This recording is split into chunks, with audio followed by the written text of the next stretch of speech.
It's 11:30 p.m. in Manhattan, and Sarah Chen is still staring at her laptop screen on the 32nd floor. In Chicago, Marcus Williams is lying in bed, but his mind is racing about tomorrow's board meeting. In Austin, startup CEO Lisa Park can't sleep because she's thinking about the upcoming funding round. If you're listening to these words, you probably know that feeling too. The feeling of being a successful executive who still wakes up at 3 a.m. with anxiety. The feeling of achieving every goal on LinkedIn but still missing something deeper. Welcome to Where Hearts Rest, my friend. I'm the one who will be journeying with you for the next 3 hours, not as a guru or teacher, but as someone who's walked this same path and wants to share what has helped not just me, but hundreds of other executives find what we call executive peace. Tonight, I'm going to tell you 8 true stories about Americans like us, leaders, achievers, successful souls who were searching for something more than metrics. Over the past 15 years, I've had the privilege of sitting across the table from Silicon Valley CEOs, partners at top Wall Street law firms, and directors of Fortune 500 companies. One thing I've noticed is that regardless of different titles, different industries, the final question is always the same. I've succeeded, so why do I still feel empty? The answer, I discovered, doesn't lie in the next productivity hack or the latest life coach. It lies in teachings that are over 500 years old, but applied in a completely contemporary, completely American way. The stories I'm about to share aren't fairy tales or abstract philosophy. They're real transformations of real people in real corporate America, from tech startups to investment banking, from law firms to healthcare systems. And I want you to know right from the start, this isn't medical advice. This is educational content about wisdom practices that have been tested across centuries. If you have health concerns, please consult with your healthcare professionals. But what I can promise is this: after the next 3 hours, you'll have 8 specific tools, not theory, but practical techniques you can use starting from your first meeting tomorrow. You'll know how to transform 3 a.m. anxiety into peaceful sleep, how to turn workplace stress into leadership presence, and most importantly, how to remember who you really are underneath all those titles and achievements. This isn't about becoming someone else. This is about remembering the peace that was always yours and learning how to access it right in the middle of the chaos of American corporate life. So if you're ready, find a comfortable position. Maybe you're in a corner office looking out at city lights, maybe in your bedroom after a long day, or even on an airplane heading to your next business trip. Wherever you are, you belong in this journey.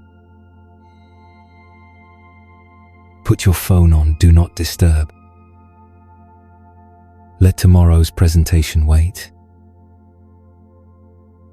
This is your time to come home to yourself. Let's start with something simple. 1 breath. Just 1. Breathe in like you're inhaling competence and calm. Breathe out like you're releasing tension from your shoulders, from your jaw, from that space between your eyebrows where you hold every concern. Feel your body settling into whatever supports you.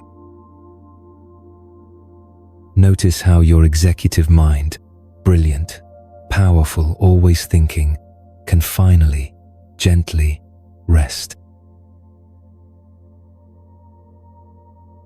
Ready?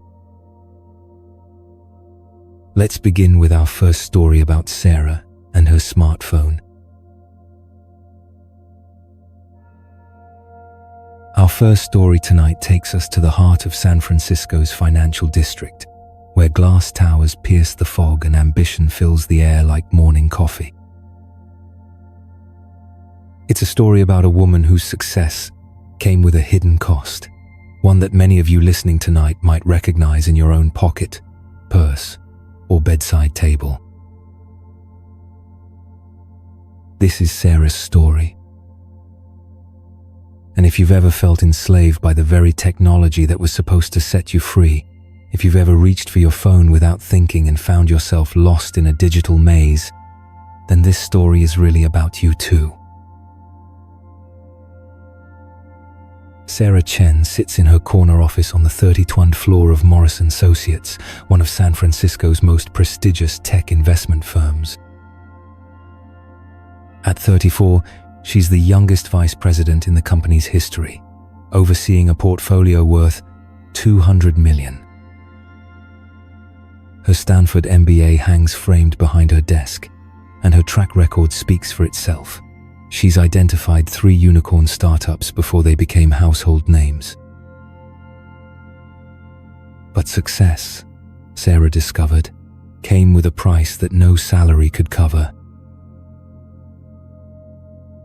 Her relationship with her smartphone had evolved from a convenient tool to something closer to an addiction. The device buzzed every 3.7 seconds during market hours. Emails, Slack notifications, news alerts, social media updates, trading signals, calendar reminders. She'd reached for her phone 247 times yesterday.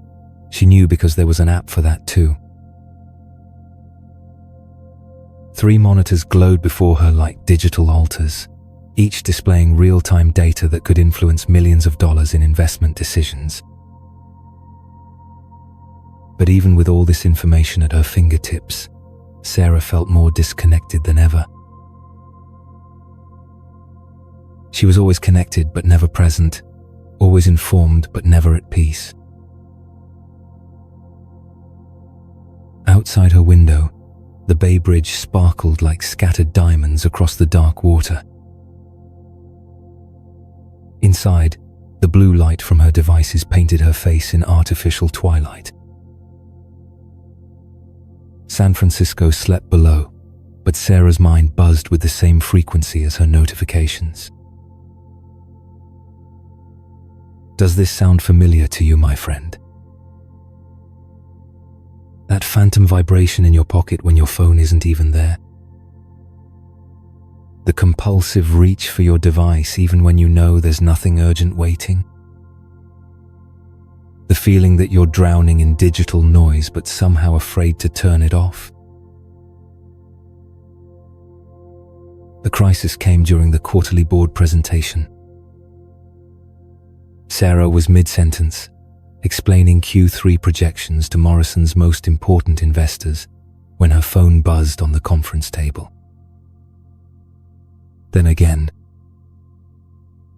her chest tightened. What if the Tokyo markets were crashing? What if there was breaking news about one of their portfolio companies? What if she was missing something critical? Her breath became shallow. The presentation slides blurred. "Excuse me for just one moment," she managed, glancing at her phone. It was a LinkedIn notification about someone's work anniversary. Then a news alert about a celebrity's lunch choice. Then another about the weather in Cleveland, a city she'd never visited and had no reason to care about. But by then, her nervous system was flooded with stress hormones. Her vision tunneled. The room felt smaller. She excused herself and rushed to the bathroom, phone clutched in her trembling hand.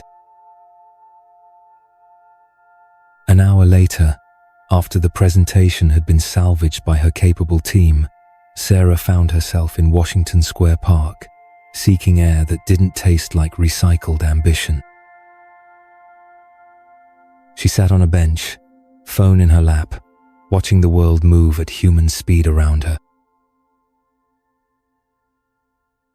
That's when she noticed the elderly woman beside her. Mrs. Liu was feeding pigeons with unhurried patience, her own phone nowhere in sight. "You look like someone who's forgotten how to breathe," Mrs. Liu said gently, without looking up from the birds. Sarah startled. "I'm sorry, I didn't mean to disturb you." "You're not disturbing me, dear. But something is certainly disturbing you." Mrs. Liu's voice carried the calm that Sarah desperately needed. "I'm Grace Liu, retired engineering professor from Stanford. Spent 40 years designing systems, but the most important system I learned was how to be present." Sarah found herself sharing more than she'd intended. The pressure, the notifications, the feeling of being always on but never quite there. Mrs. Liu listened with the patience she'd shown the pigeons. "Would you like to try an experiment?" Mrs. Liu asked. "Put your phone face down on the bench between us. Just for 5 minutes." Sarah's hand instinctively tightened around the device. "But what if something important happens?" "My dear," Mrs. Liu smiled, "what's happening right now isn't important." With reluctance that surprised her, Sarah placed her phone face down. Immediately, she felt phantom vibrations, imagined urgent calls. Her left hand kept reaching for the empty space. "In my engineering days," Mrs. Liu continued, "we had a saying, the system serves the user, not the other way around. But somewhere along the way, you've become a component in your phone's system rather than its operator." She picked up a smooth stone from the ground. "Feel this," she said, placing it in Sarah's free palm. "Notice its weight, its temperature, its texture." For the first time in hours, Sarah's attention wasn't divided. The stone was cool, smooth from years of rain and handling. It had weight, substance, reality. Her breathing deepened slightly. "This is what Buddhists call mindfulness," Mrs. Liu explained. "Not being lost in thoughts about the past or future, not being pulled in 12 directions by digital demands, but resting fully in this moment. Your phone pulls you everywhere except here." "But I need to stay connected," Sarah protested. "My job requires it. The markets never sleep. My clients expect immediate responses." Mrs. Liu nodded thoughtfully. "And how's that working for your performance? Your health? Your peace of mind?" The question hung in the air like morning fog, gradually revealing uncomfortable truths. Let me share with you what Mrs. Liu taught Sarah that afternoon, wisdom that comes from a teaching the Buddha offered over 500 years ago, long before the first notification ever buzzed. The Buddha spoke of sama sati, right mindfulness as one of the 8 essential paths to peace and wisdom. Whatever we frequently think about and ponder upon, the Buddha taught, that will become the inclination of our awareness. These ancient words carry profound relevance for our digital age. Every time we respond to a notification, we're training our brain to expect interruption. Every swipe teaches our mind to seek distraction. We're accidentally programming ourselves for suffering. But right mindfulness offers us a different way. It's not about rejecting technology. Your phone, like any tool, can serve good purposes. It's about conscious relationship rather than unconscious reaction. It's about being the user of your devices rather than being used by them. Mrs. Liu helped Sarah understand that mindfulness in the digital age isn't about becoming a Luddite or abandoning modern tools. It's about what she called digital mindfulness, bringing the same quality of presence that ancient practitioners brought to meditation into our relationship with technology. When you check your phone mindfully, Mrs. Liu explained, you're making a conscious choice. When you put it down mindfully, you're reclaiming your power. The Buddha's teaching on right mindfulness isn't about right and wrong. It's about conscious and unconscious. She gestured toward the pigeons. Watch them. They're completely present to their experience. No pigeon ever missed a sunset because it was checking Instagram. No bird ever lost sleep over unread emails. They're naturally mindful. In your corporate world, Mrs. Liu continued, you might think of mindfulness as optimal attention management. When you're fully present in meetings, you make better decisions. When you're mindful with clients, you build deeper trust. When you're conscious with technology, you reclaim your executive presence. The practice Mrs. Liu taught Sarah that day was elegantly simple. Let me guide you through it now, just as she guided Sarah. First, acknowledge the reality. Your phone has become a portal for anxiety as much as information. But instead of fighting this reality, we're going to work with it mindfully. Place your phone where you can see it but aren't tempted to immediately reach for it. If you're listening to this while walking or driving, just imagine this exercise.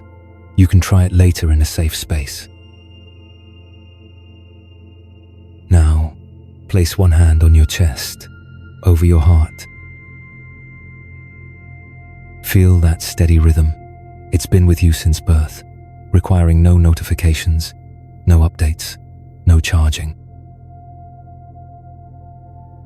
This is your original internet connection, always online, always linking you to the present moment. Take a conscious breath in, feeling the air cool in your nostrils, warm in your chest. As you breathe out, imagine clearing your internal cache, releasing the digital noise that's been accumulating all day. Now, here's the key practice. For the next 60 seconds, simply exist without checking anything. Don't check your phone. Don't check your thoughts. Don't check your productivity. Just check in with this moment. Notice what happens in your body when you're not braced for the next interruption. Feel your shoulders drop slightly,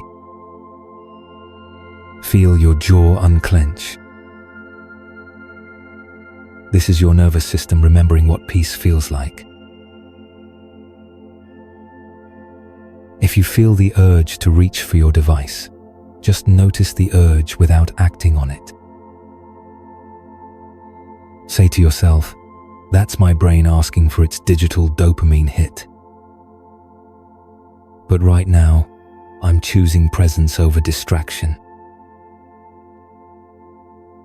When the minute is complete, notice the difference. This is what Mrs. Liu called the space between stimulus and response, the place where your freedom lives. How does that feel? Different from your usual relationship with digital stimuli, isn't it? This small practice contains the seed of transformation that changed not just Sarah's relationship with technology, but her entire approach to executive leadership. Sarah began integrating this practice into her daily routine. 5 minutes each morning with her phone in another room, just breathing and setting her intention for the day.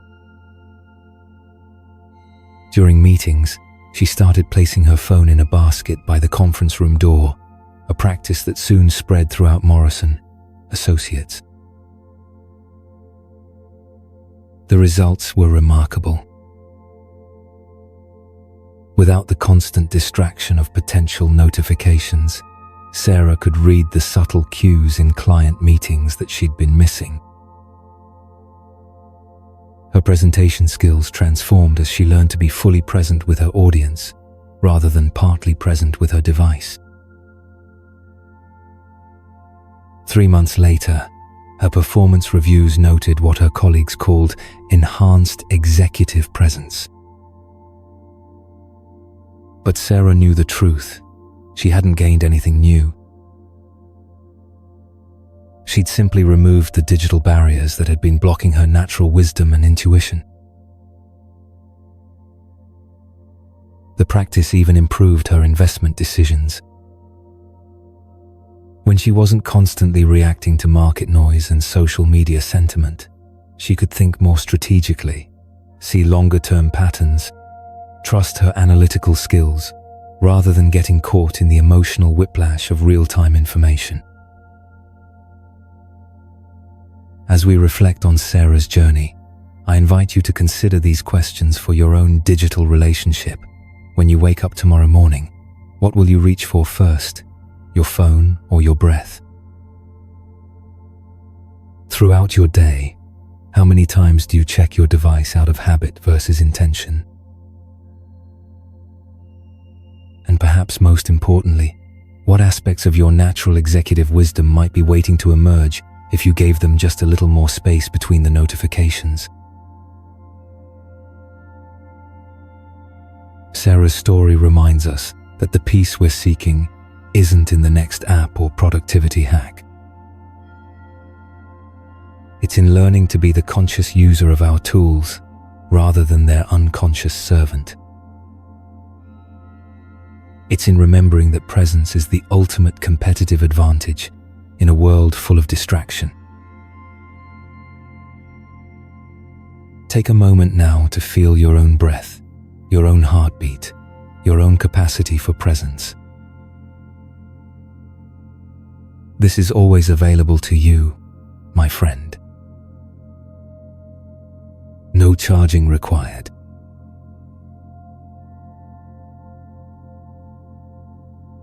Tonight, we travel from Sarah's Silicon Valley awakening to the windswept streets of Chicago, where another successful soul is about to discover that the mirror of self-doubt can become a window to infinite worth. This is the story of Marcus Williams and the reflection that changed everything.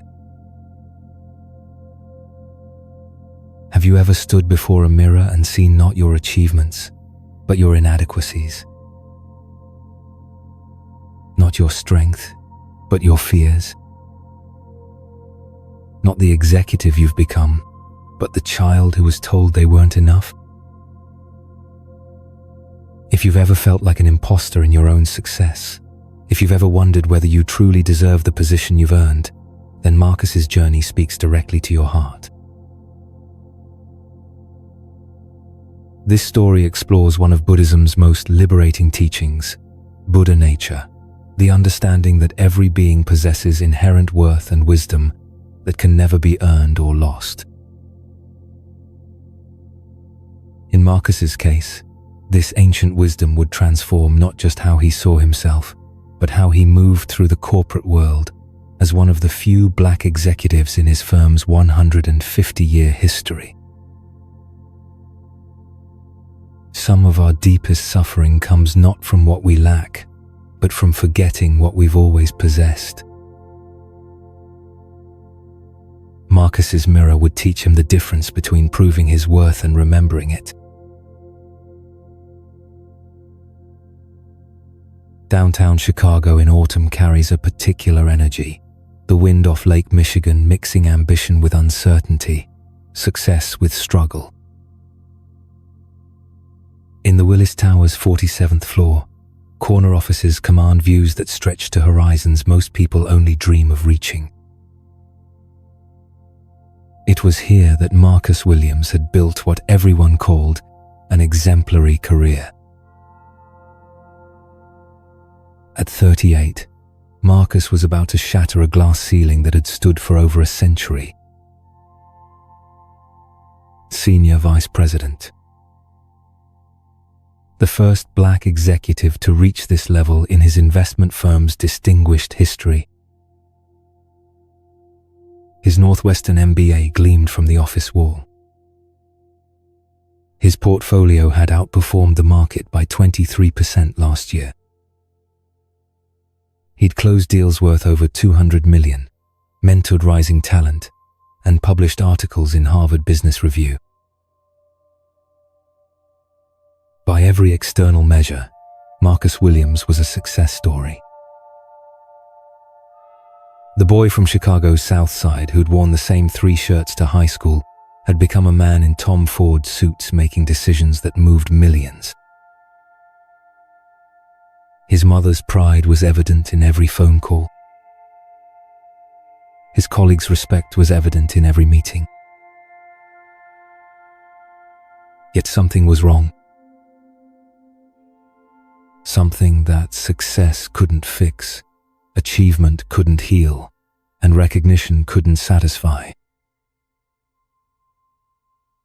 In quiet moments, between meetings, in elevators, walking through the corridors of power, Marcus felt like he was living someone else's life. Like he was an actor playing a role, and any moment the director would call cut and ask the real Marcus Williams to please step forward. The imposter syndrome wasn't new.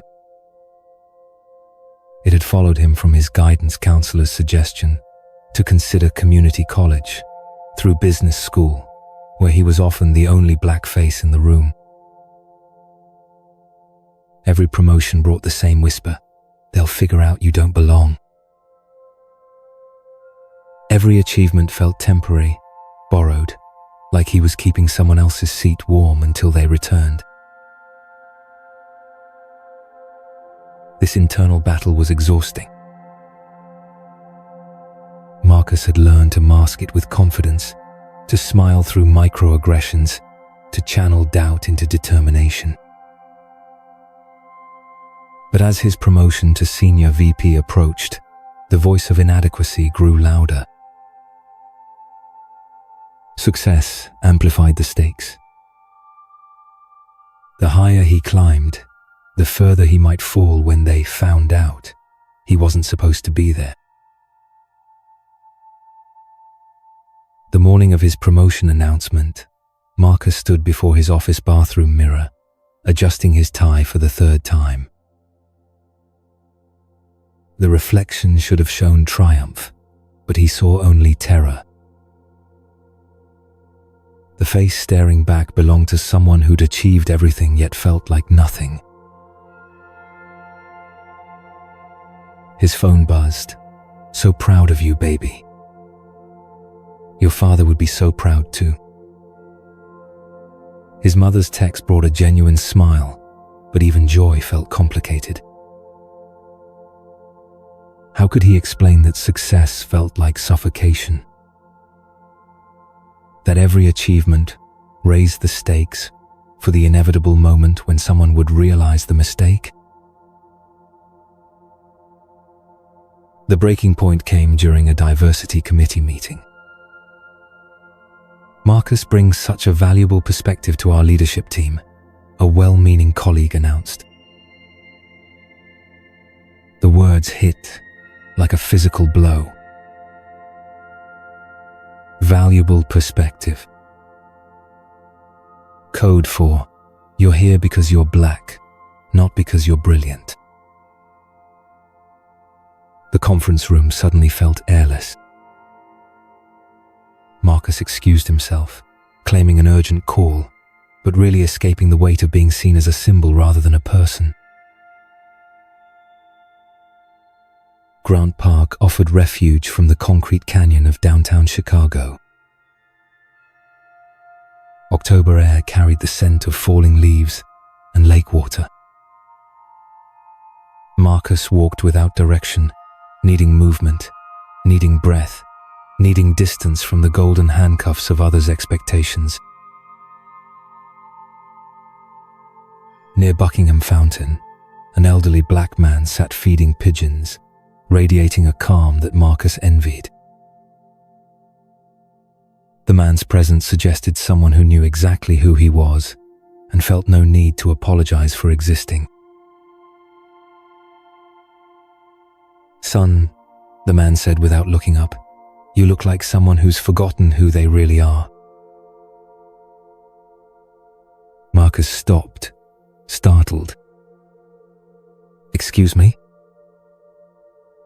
"James Washington," the man introduced himself, eyes twinkling with decades of wisdom. Retired pastor, amateur philosopher, full-time student of human nature. Been watching executives cross this park for 30 years. They all wear the same expression, successful but not satisfied. "What's weighing on your heart?" Something about James's presence invited honesty. "I just got promoted to senior VP. Should be celebrating." "But you're not," James observed gently. "I keep waiting for someone to realize they made a mistake," Marcus admitted. "Like they confuse me with someone actually qualified." James scattered breadcrumbs thoughtfully. "When you were small, before anyone told you who you should be, who were you?" Marcus remembered, curious, bright, asking endless questions, believing he could understand anything if it was explained properly. "I was eager to learn.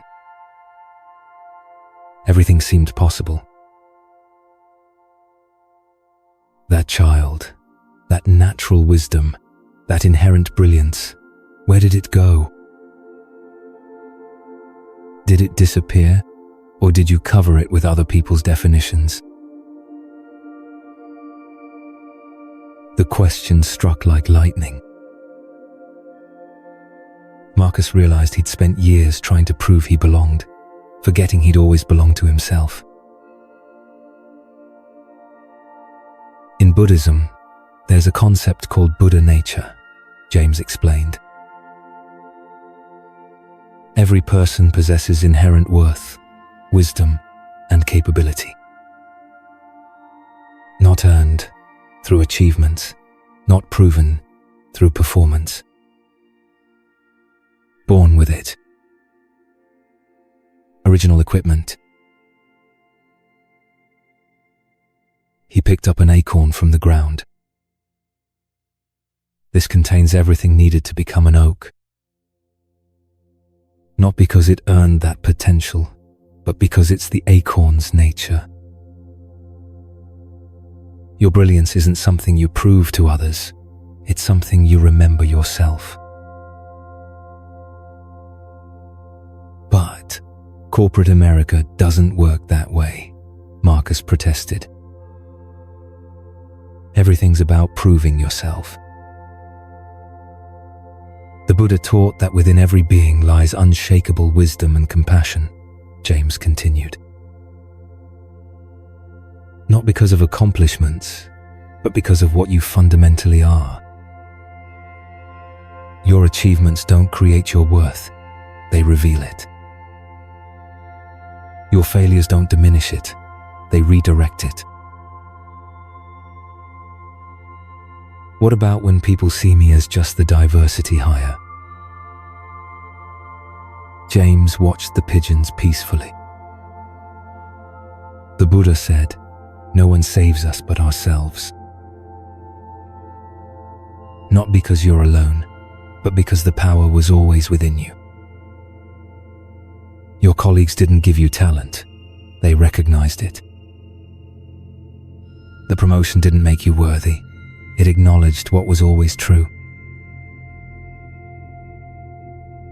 It's hard when you're the only one who looks like you in most rooms. I understand, James replied. I was one of the first black pastors in my denomination. Spent years wondering if people came for God's word or to see the novelty. But here's what I learned. When you remember your Buddha nature, other people's projections become irrelevant. Not because they don't matter, but because you know who you are independent of their opinions. Let's try something, James suggested. Close your eyes. Place your hand on your heart. Feel it beating, steady, strong, requiring no external validation to function perfectly. Marcus felt the reliable rhythm beneath his expensive shirt. Now breathe and think, I am inherently valuable.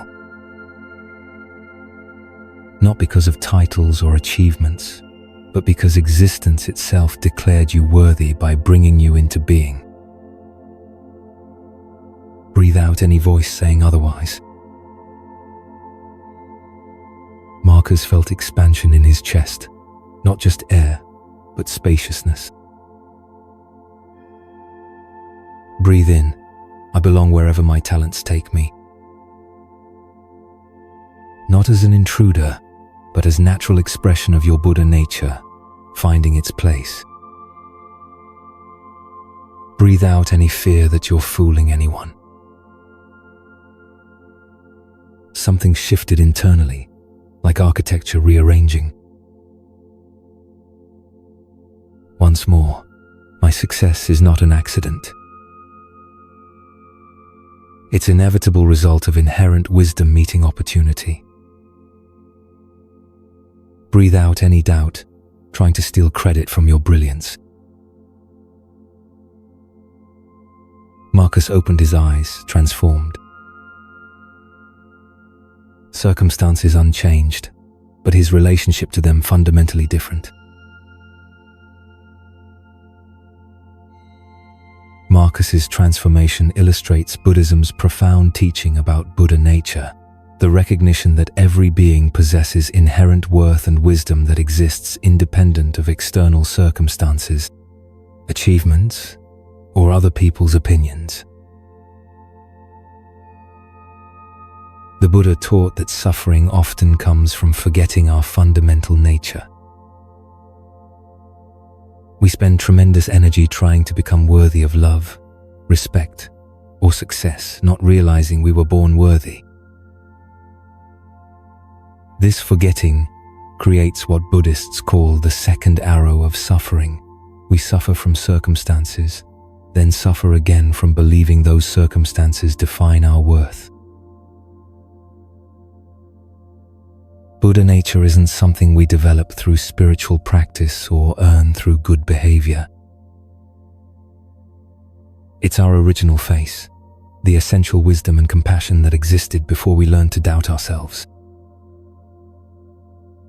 Like Marcus's acorn containing the complete blueprint for an oak tree, every human contains the complete blueprint for awakening, wisdom, and inner peace. Imposter syndrome represents a profound case of mistaken identity.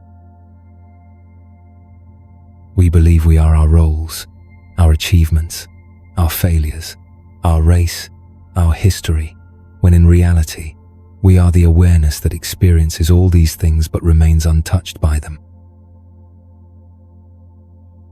When Marcus learned to identify with his Buddha nature, rather than his circumstances, imposter syndrome became impossible.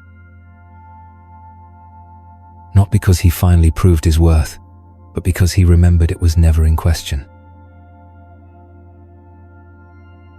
This teaching offers particular healing for those who face systemic discrimination.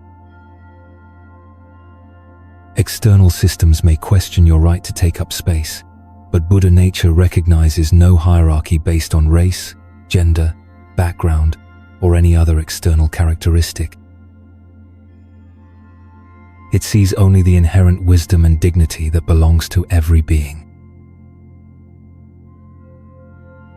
The practice isn't about convincing yourself you're worthy despite evidence to the contrary. It's about recognizing the worthiness that was always present, hidden beneath layers of conditioning and doubt. Like polishing a mirror that was always reflective, we don't create Buddha nature, we reveal it. This understanding transforms how we move through professional challenges. Instead of constantly proving ourselves, we express ourselves. Instead of earning our place, we claim our space. Instead of fighting for external validation, we rest in internal truth. Marcus discovered that true confidence doesn't come from achievements, it comes from remembering what was always true. When you know your Buddha nature, other people's projections become weather passing through your sky, notable but not definitive of who you are. You can begin cultivating awareness of your Buddha nature through simple daily practices that Marcus found transformative. Morning recognition practice. Before checking your phone or starting work, place your hand on your heart for 1 minute. Feel your heartbeat and silently acknowledge, this heart knows my worth independent of today's performance. This grounds you in inherent value before external demands begin. Meeting presence practice. Before entering important meetings or calls, take 3 breaths and remind yourself, I belong here not because I've earned it, but because my perspective has value. Notice how this shifts your energy from proving yourself to expressing yourself. Mirror meditation. When you catch yourself in self-doubt, look in a mirror and practice seeing beyond the role you're playing. Look past the titles, achievements, or failures and try to sense the awareness that's always been present, watching your life unfold with compassion. Reframe internal dialogue. When imposter syndrome arises, instead of, I don't belong here, try, my Buddha nature led me here for a reason. Instead of, I need to prove myself, try, I need to express my natural wisdom. This subtle shift changes everything. End of day reflection.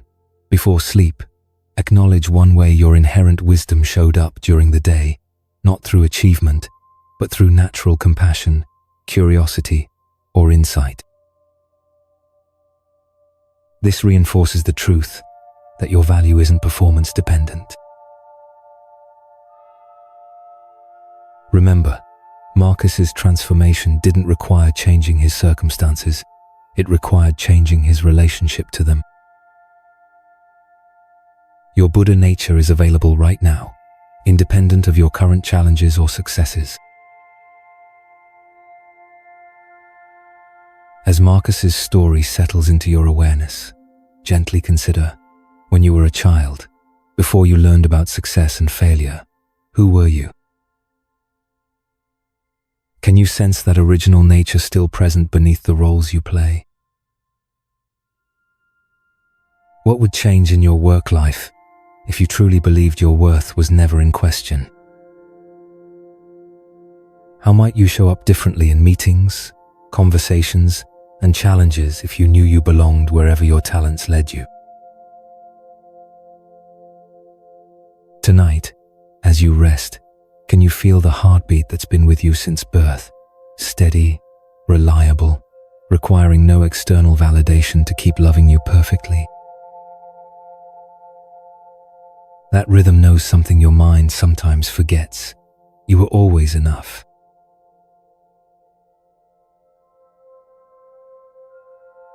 Our third story tonight takes us from the digital overwhelm of San Francisco to the sprawling freeways of Los Angeles, where 4 million people navigate not just traffic, but the deeper currents of human frustration that flow beneath the surface of our daily commutes. This is Jennifer's story.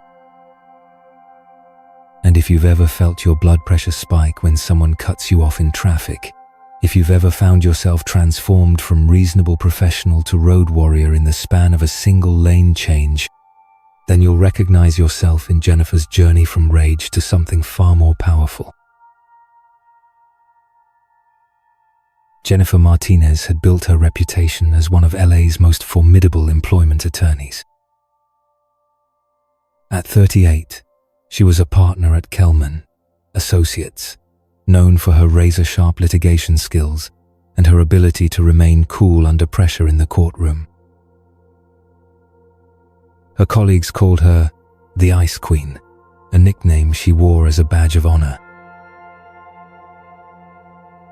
But there was one place where Jennifer's legendary composure completely abandoned her, behind the wheel of her BMW during LA's legendary rush hour traffic. Every morning, Jennifer's commute from her Venice Beach condo to downtown LA was a 45-minute test of her patience that she failed spectacularly. The 405 freeway became her daily battlefield, where brake lights stretched like red ribbons of frustration as far as the eye could see. It started small, as road rage often does. An eye roll here, a muttered curse there. But over months and years, the anger had grown into something uglier. She'd find herself tailgating slow drivers, laying on her horn at the slightest provocation, making gestures that would horrify her in any other context. The irony wasn't lost on her. In court, she could face down hostile opposing counsel with Buddhist monk-like calm. But put her behind a steering wheel, and she became someone she didn't recognize, someone whose anger felt both foreign and frighteningly familiar. Does this resonate with you, my friend? Have you ever noticed how certain situations can transform us into versions of ourselves we don't particularly like? How the stress of daily life can accumulate until it explodes in unexpected moments, often directed at complete strangers who simply had the misfortune to be in our path. The breaking point came on a Tuesday morning in October. Jennifer was already running late for a crucial deposition when traffic ground to a complete halt on the 405. She watched her dashboard clock tick past her arrival time as cars inched forward at a glacial pace. When a silver Toyota suddenly cut into her lane without signaling, something inside Jennifer snapped. She leaned on her horn, pulled alongside the other car, and began shouting through her window at the elderly man behind the wheel. Her face was flushed, her voice harsh with rage that seemed to come from somewhere deeper than just traffic frustration.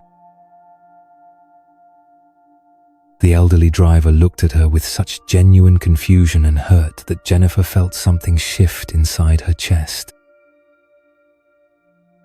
Here was someone's grandfather, probably just trying to get to a doctor's appointment or visit a grandchild, and she was screaming at him like he'd committed some unforgivable crime.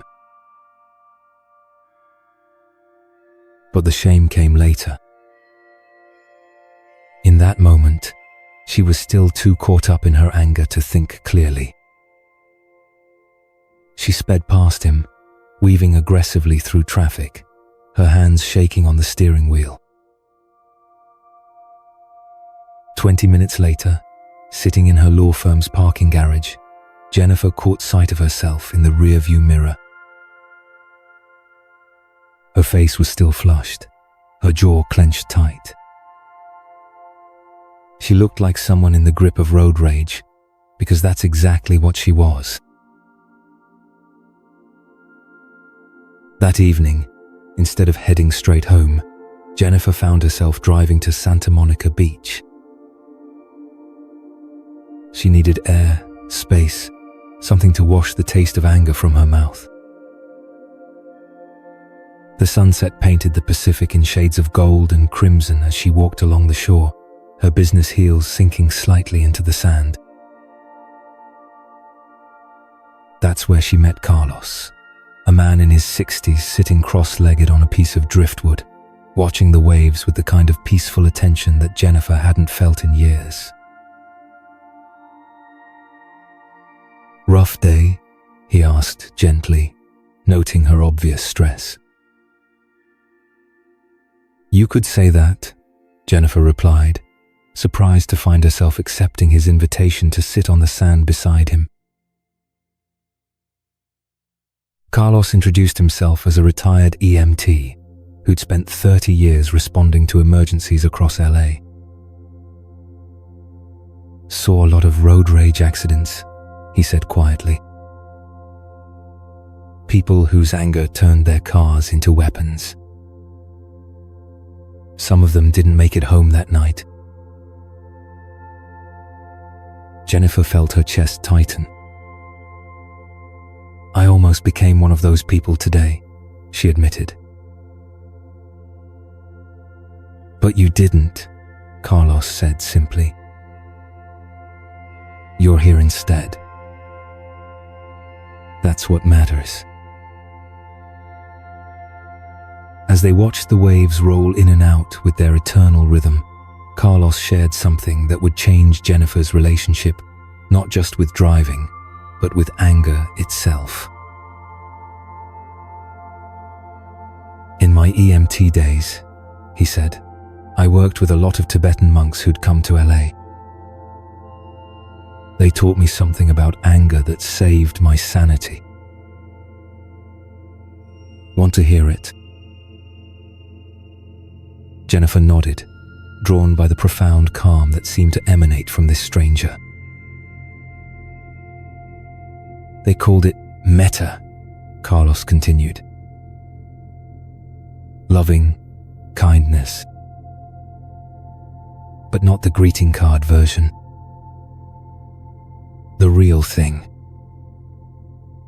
The kind that recognizes that the person who cut you off in traffic is probably having just as hard a day as you are."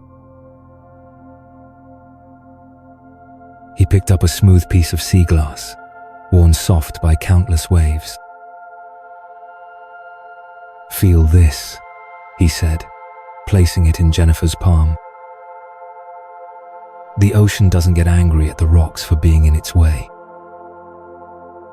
It just keeps flowing, and eventually, it transforms them into something beautiful. Let me share with you the ancient wisdom that Carlos passed on to Jennifer that evening, teachings that come from the Buddha himself, spoken over 2 millennia ago, but carrying profound relevance for anyone who's ever sat in traffic or dealt with difficult people.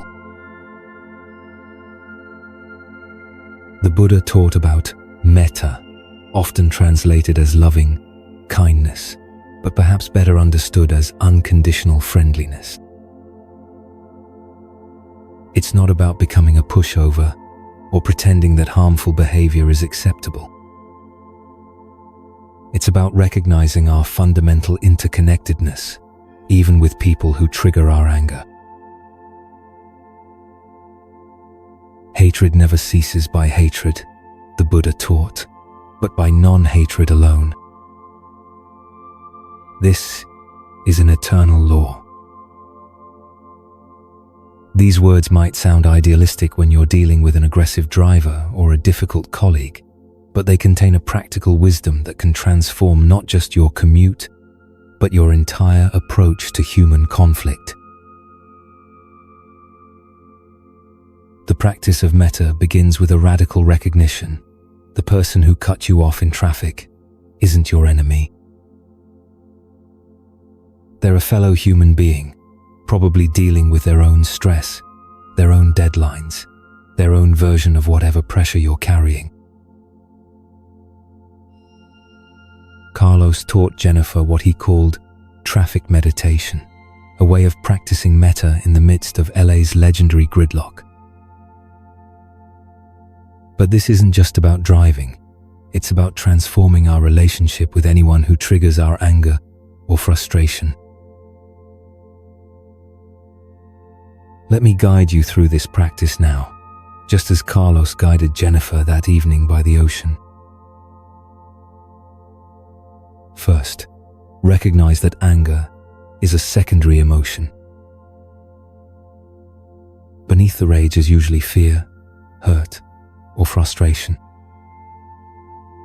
When someone cuts you off in traffic, your nervous system interprets it as a threat, flooding your body with stress hormones that were designed to help you fight off saber-toothed tigers, not navigate modern traffic. But here's what Carlos taught Jennifer. You can choose a different response. When you feel anger rising, whether in traffic, in a meeting, or anywhere else, try this. Take 3 conscious breaths. On the first breath, acknowledge the anger without judging it. I notice I'm feeling angry right now. On the second breath, look for the fear or hurt underneath. I'm feeling threatened, or I'm feeling disrespected. On the third breath, extend a simple wish toward the person who triggered your anger.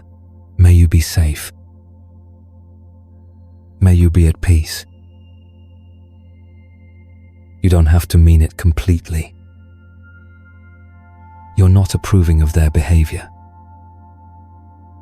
You're simply practicing unconditional friendliness as an antidote to unconditional hostility.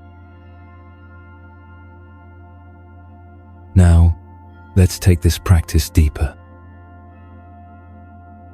If you're in a safe place to close your eyes, please do so. If you're driving or walking, simply listen and try this later. Bring to mind someone who irritates you, maybe a difficult colleague, a family member who pushes your buttons, or that driver who cut you off last week. Don't choose someone who's caused you serious harm. Start with everyday annoyances. Picture this person in your mind. Notice any tension that arises in your body, any tightening in your chest or jaw. This is normal. Now, imagine this person as a small child. Picture them learning to walk, falling down, getting back up with that determination that all children have. Imagine them having their first day of school, feeling nervous and excited. Remember that this person, like you, wants to be happy. Like you, they're probably doing their best with whatever tools and understanding they have. Like you, they've made mistakes and will make more. Now offer them this simple wish. May you be happy. May you be healthy. May you be at peace. May you be free from suffering. You might feel resistance to this practice, and that's normal. Our culture teaches us that anger is justified, that holding grudges is natural. But the Buddha's insight was that anger hurts the angry person more than anyone else. How does that feel? Different from your usual relationship with frustration, isn't it? This is the beginning of what Buddhists call bodhicitta, the awakened heart that recognizes our fundamental kinship with all beings. Jennifer began practicing this traffic meditation during her daily commute. At first, it felt forced, almost silly. But gradually, something shifted. When someone cut her off, instead of her usual eruption of rage, she'd take those 3 breaths and offer the simple wish, may you be safe. May you get where you're going without harm. The transformation was remarkable. Her blood pressure stabilized. Her commute became less stressful. But more importantly, the quality of compassion she was cultivating in traffic began showing up in other areas of her life. In the courtroom, she found herself able to see opposing counsel not as enemies, but as fellow attorneys doing their jobs. Her arguments became more persuasive because they came from clarity rather than hostility. Her clients noticed what they called her enhanced presence, a calm authority that was more powerful than aggressive advocacy. Her relationships improved too. The same patience she was learning to extend to strangers in traffic, she began offering to friends and family. Her romantic relationships deepened as she learned to respond to conflict with curiosity rather than defensiveness. 6 months later, Jennifer received an unexpected gift. She was sitting in the same traffic on the 405 when she recognized the silver Toyota in the lane beside her. The same car, the same elderly driver who'd been the target of her rage months earlier. This time, when he signaled to merge into her lane, Jennifer slowed down to give him space. As he moved over, he caught her eye through the window and gave her a small wave of thanks. Jennifer found herself smiling, feeling a warmth in her chest that had nothing to do with anger. That evening, she called Carlos to share the story. "You know what's funny?" she told him. "I used to think compassion was weakness. But it turns out it's the strongest thing I've ever practiced." As we reflect on Jennifer's transformation from road warrior to peaceful driver, consider these questions. What situations in your daily life trigger your anger most consistently? What might change if you saw the people who frustrate you as fellow travelers dealing with their own struggles? And perhaps, most intriguingly, what kind of person might you become if you practiced unconditional friendliness, not just with people you like, but with people who challenge your patience? Jennifer's story reminds us that the highway to inner peace isn't about avoiding difficult people or challenging situations. It's about transforming our relationship to them. Every traffic jam becomes an opportunity to practice patience. Every difficult person becomes a teacher in the art of compassion. The Buddha's teaching on loving kindness isn't just about being nice.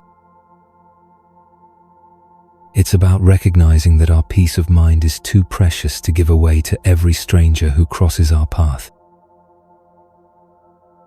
It's about choosing responses that align with who we want to be, rather than reacting from who we've been conditioned to be.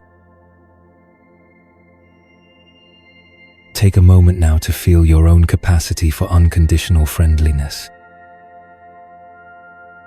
It's there, waiting beneath the anger, beneath the frustration, beneath the thousand small irritations of modern life.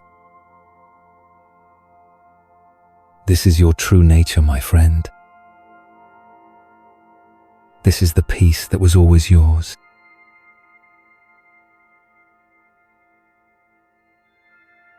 Our fourth story tonight takes us into the heart of Manhattan's financial district, where the pulse of global markets beats behind walls of glass and steel, and where success is measured in quarterly numbers that can make or break careers in a single day. This is David's story. And if you've ever felt trapped behind a desk that represents both your greatest achievement and your deepest prison, if you've ever wondered whether climbing the corporate ladder is worth the toll it takes on your soul, then David's journey from burnout to balance will speak directly to your executive heart. David Thompson sits at his corner desk on the 47th floor of Goldman Sachs, surrounded by the tools of his trade. 6 monitors displaying real-time market data, 3 phones that never seem to stop ringing, and a coffee cup that gets refilled so often his assistant has stopped asking if he wants more. At 41, David is what Wall Street calls a rainmaker, a senior vice president who brings in over $50 million in revenue annually. His corner office overlooks Central Park, a view that cost the firm a premium and David his peace of mind. He's been at his desk since 5:30 a.m., as he has every day for the past 15 years, and it's now approaching 9 p.m. The numbers on his screens blur together in a kaleidoscope of red and green, each fluctuation representing thousands, sometimes millions of dollars moving through global markets. His Bloomberg terminal chirps constantly with news alerts, trade confirmations, and messages from colleagues who, like him, have forgotten what it feels like to leave the office while the sun is still shining. David's success story reads like a Wall Street fairy tale. Harvard MBA, fast-track promotion, 7-figure salary, Manhattan penthouse.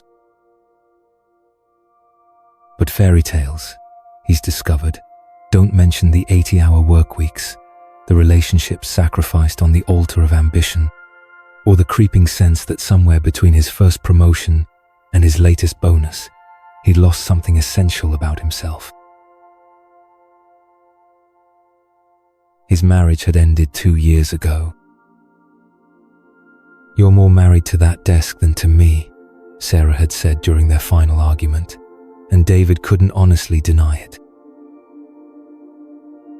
His 2 teenage children lived with their mother in Westchester, and he saw them every other weekend when work permitted, which was increasingly rare.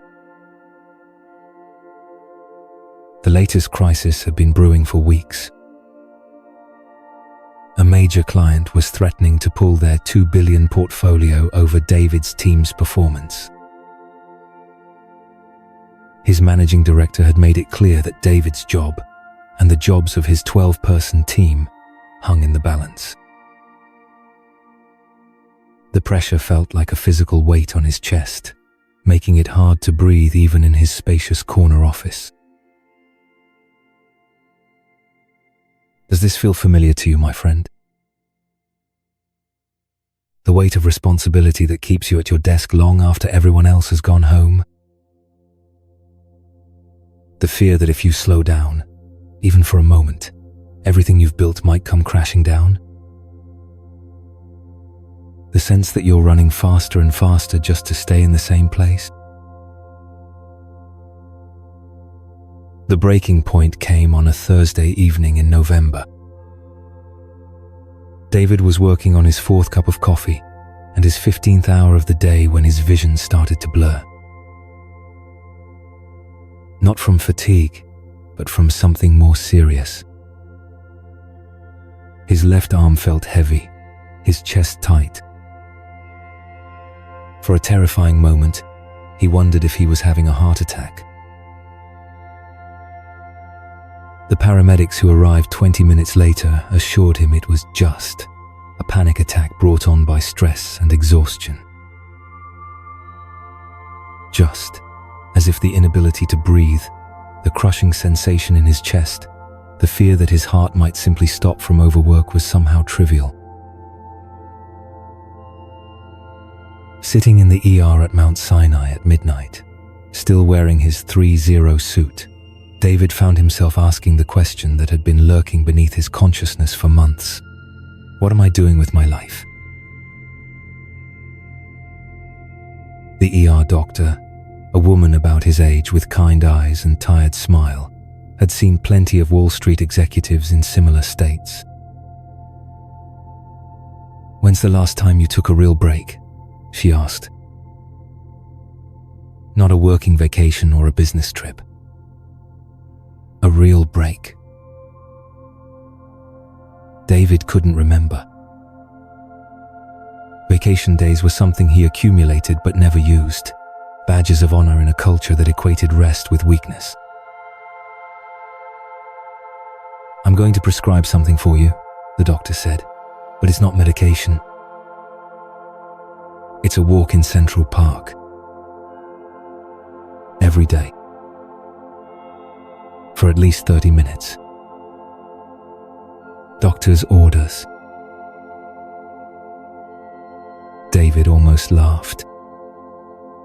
"I don't have time for walks." "Mr. Thompson," she said gently, "if you don't make time for wellness, you'll be forced to make time for illness. Your choice." 3 days later, still shaken by his ER visit, David found himself awkwardly standing at the entrance to Central Park across from his office building. It was 2 p.m. on a Tuesday, a time when he should have been at his desk, monitoring markets, fielding client calls. Instead, he was about to take his first midday break in over 2 years. The park was a revelation. Despite working literally across the street from it for 15 years, David had never really seen it. Joggers moved along winding paths, families pushed strollers, elderly couples fed ducks at the reservoir. Life was happening here at human speed, governed by natural rhythms rather than market cycles. That's where he met Thomas, an elderly man sitting on a bench near Bethesda Fountain, feeding pigeons with the kind of unhurried patience that David had forgotten existed. "You look like someone who's lost," Thomas said kindly as David sat heavily on the other end of the bench. "I work right over there," David gestured toward his building. "I'm not lost." Thomas smiled. "I didn't mean geographically. I'm Thomas Chen, by the way. Retired philosophy professor from Columbia. Spent 40 years studying wisdom traditions, but the most important lessons I learned came from right here in this park." Something in Thomas's voice, a quality of calm that David desperately needed, made him stay. "What kind of lessons?"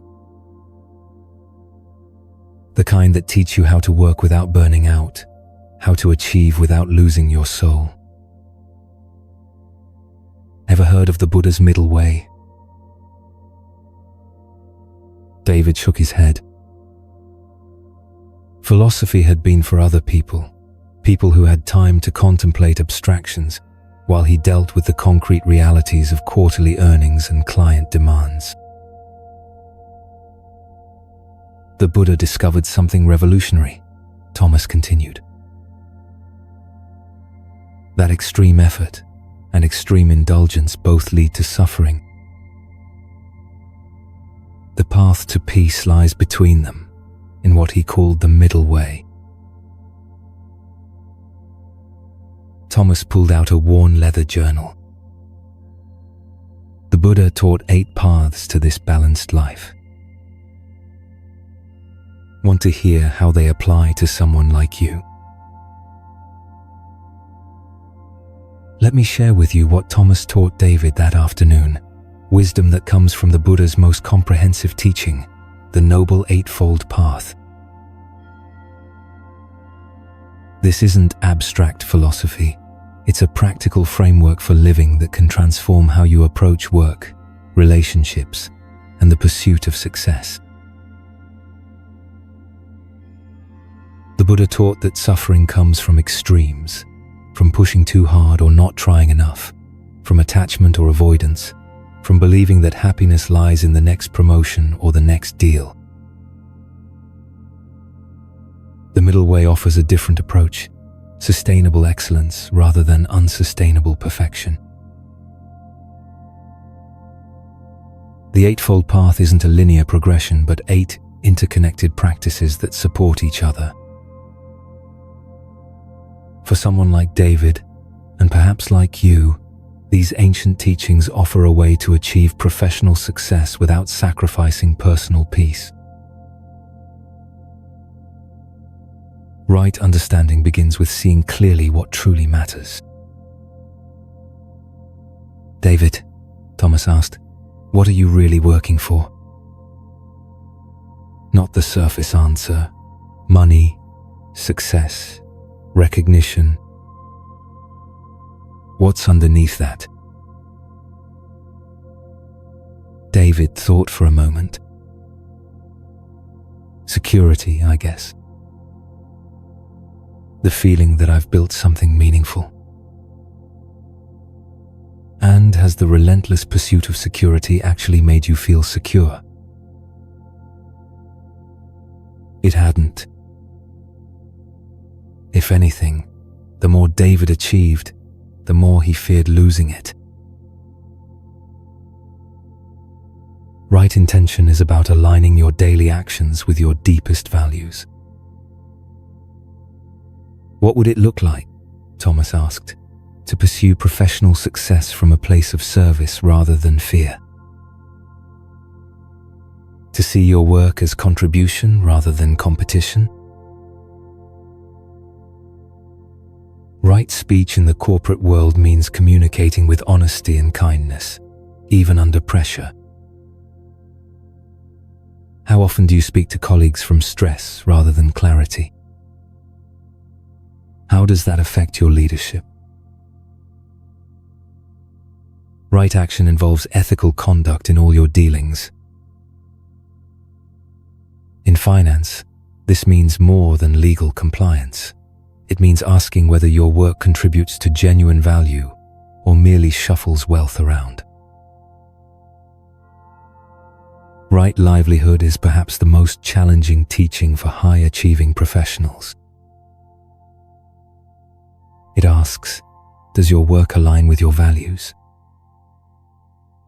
Does it contribute to the well-being of others? Can you pursue success without compromising your integrity? Now, let me guide you through a practice that Thomas taught David, one that you can use whether you're sitting in a corner office or listening to this in your own space of rest. Right effort is about sustainable energy rather than unsustainable intensity. Place one hand on your chest and feel your heartbeat. This heart has been working since before you were born, and it will continue working long after your current project is complete. It doesn't strain or force, it simply maintains a steady rhythm. Take a deep breath and ask yourself, what would change if I approached my work like my heart approaches its work? Steadily, sustainably, without panic or force. Right mindfulness means bringing full attention to whatever you're doing.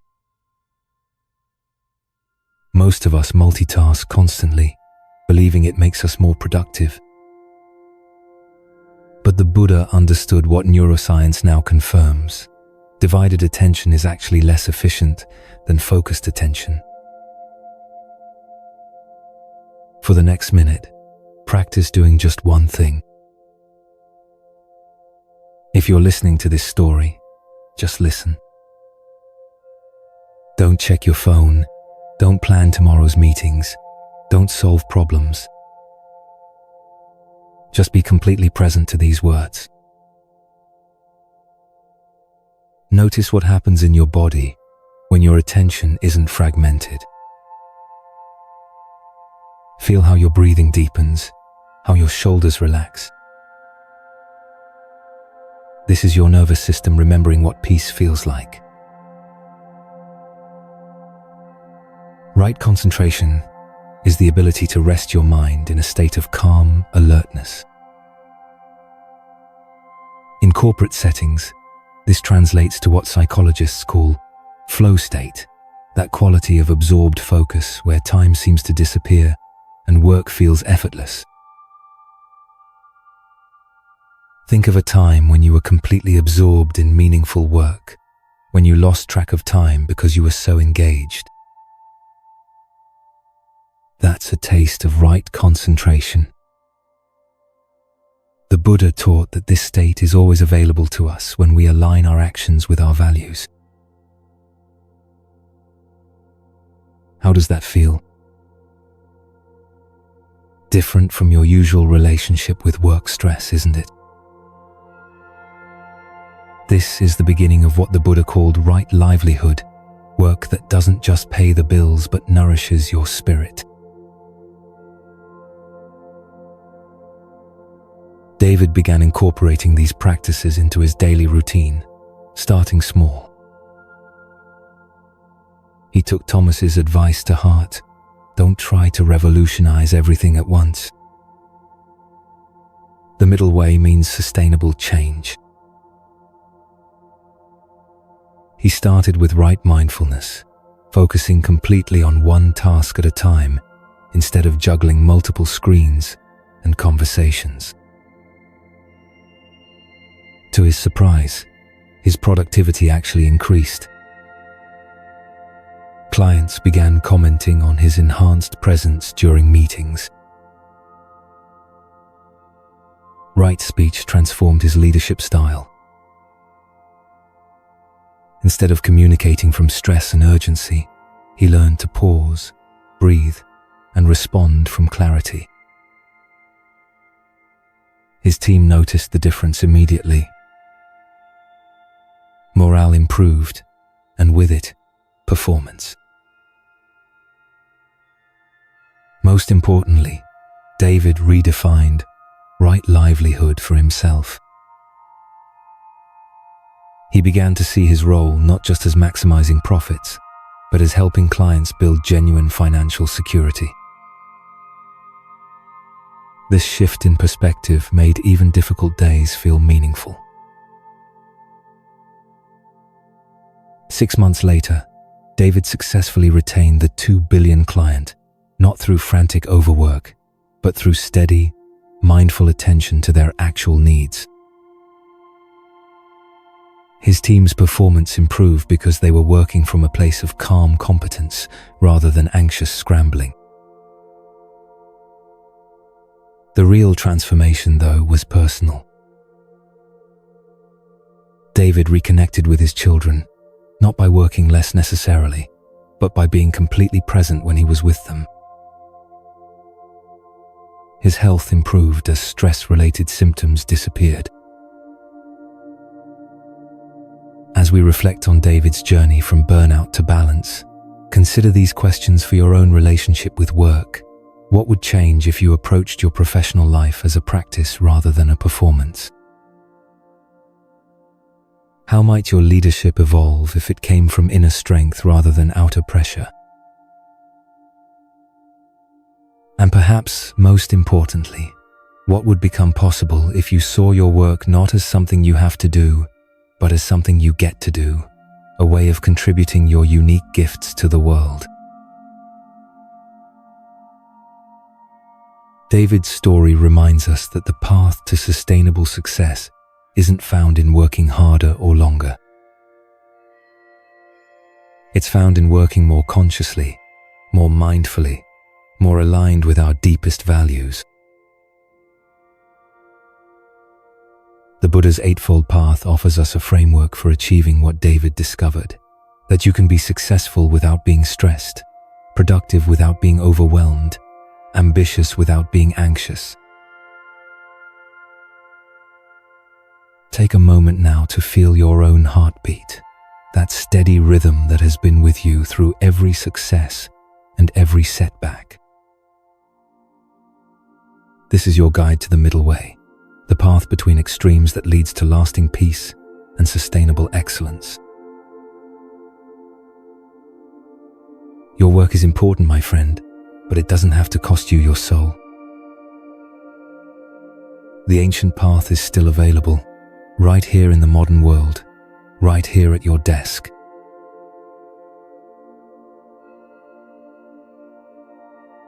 Our fifth journey takes us deep into the heart of Silicon Valley, where innovation meets obsession, and where one woman's quest for the perfect product launch becomes a profound lesson in the Buddhist practice of non-attachment. This is the story of Lisa Chen, a 34-year-old product manager whose relationship with control would transform in the most unexpected way, teaching her that sometimes the greatest success comes from learning to let go. Lisa Chen stood at the floor-to-ceiling windows of her corner office, on the 23rd floor of a gleaming tech tower in Palo Alto, watching the California sun paint the sky in brilliant oranges and purples. To any observer, she was the picture of Silicon Valley success. Stanford MBA, 6 years at one of the world's most innovative companies, and now leading the launch of what could be their biggest product release in a decade. But beneath the polished exterior, Lisa was drowning in a sea of her own making. Every detail of the upcoming launch consumed her thoughts. Every metric, every user interface element, every marketing message had to be perfect. She had color-coded spreadsheets tracking 17 different aspects of the launch, backup plans for her backup plans, and a growing collection of stress-induced tension headaches that no amount of premium coffee could cure. The product, an AI-powered productivity platform called FlowState, was her baby. 3 years of her life, countless 18-hour days, and every ounce of her professional reputation were tied up in its success. The launch was just 6 weeks away, and Lisa had convinced herself that controlling every possible variable was the only path to success. It was a Tuesday afternoon, when Lisa's perfectly orchestrated world began to unravel. She had just finished what she thought was a flawless presentation to the executive team when the CEO delivered news that sent her spiraling. A major competitor had announced a similar product launching just 2 weeks before FlowState. Lisa's immediate response was to work harder, control more. She called emergency meetings, demanded additional features, and started planning an entirely new marketing strategy. By Thursday, her team was showing signs of burnout, and by Friday, she found herself alone in the office at 11 p.m., surrounded by empty energy drink cans and crumpled strategy documents. That's when she met David Kim, the night security supervisor who was making his rounds. David was in his early 60s, with the kind of calm presence that seemed out of place in the frenetic energy of a tech company. As he checked her office, he noticed Lisa's distress. "Long night?" he asked gently, his voice carrying a slight accent that spoke of his Korean heritage. Lisa looked up from her laptop, her eyes red from staring at screens. "I'm trying to save a product launch that might determine my entire career," she said, her voice cracking slightly. "Everything has to be perfect, and now we have this competitor, and I don't know how to control all the variables anymore." David paused his security rounds and leaned against the doorframe. "May I share something with you? My grandmother used to tell me a story from her time as a young woman in Korea during the war. She would say, 'The reed that bends in the wind survives the storm, while the mighty oak breaks.'" Lisa wasn't sure why she found herself engaging with this security guard, but something in his manner invited conversation. "I'm not sure I follow," she said. "In my previous life, before this job, I ran a restaurant," David continued. 20 years. I thought if I controlled every recipe, every customer interaction, every detail, I could guarantee success. I worked myself into the hospital trying to manage things that weren't meant to be managed. He gestured toward her cluttered desk. "What I learned the hard way is something my Buddhist teacher called upadana, attachment. Not attachment to people, but attachment to outcomes, to the need to control everything around us." Lisa found herself leaning forward, her exhaustion temporarily forgotten. "But if I don't control the details, how can I ensure success?" David smiled. "That's exactly what I asked my teacher. He shared with me a teaching from the Buddha that changed everything. You have power over your mind, not outside events. Realize this, and you will find strength." The Buddha taught that our suffering doesn't come from external circumstances, not even from competitors launching similar products, David continued. "It comes from our attachment to how we think things should be, our desperate need to control outcomes that are ultimately beyond our complete control." Lisa felt something shift inside her chest, a recognition she couldn't quite name. "So you're saying I should just give up? Stop caring about the launch?" "Not at all," David replied. "There's a profound difference between caring and attachment. When we care, we give our best effort, we prepare thoroughly, we act with wisdom. But when we're attached, we suffer whenever reality doesn't match our expectations. We exhaust ourselves trying to control things that aren't entirely within our power." David continued, his voice taking on the gentle authority of someone who had walked this path himself. The Buddha taught something called non-attachment, upadana in the original language. But this is often misunderstood in Western culture. It doesn't mean becoming indifferent or not caring about outcomes. Instead, it means holding our goals and desires lightly, like water cupped in our hands. He demonstrated with his own hands, cupping them as if holding water. When we grasped too tightly, he slowly clenched his fists, the water our peace, our effectiveness, our joy slips through our fingers. But when we hold lightly, he opened his hands again. We can carry the water exactly where it needs to go.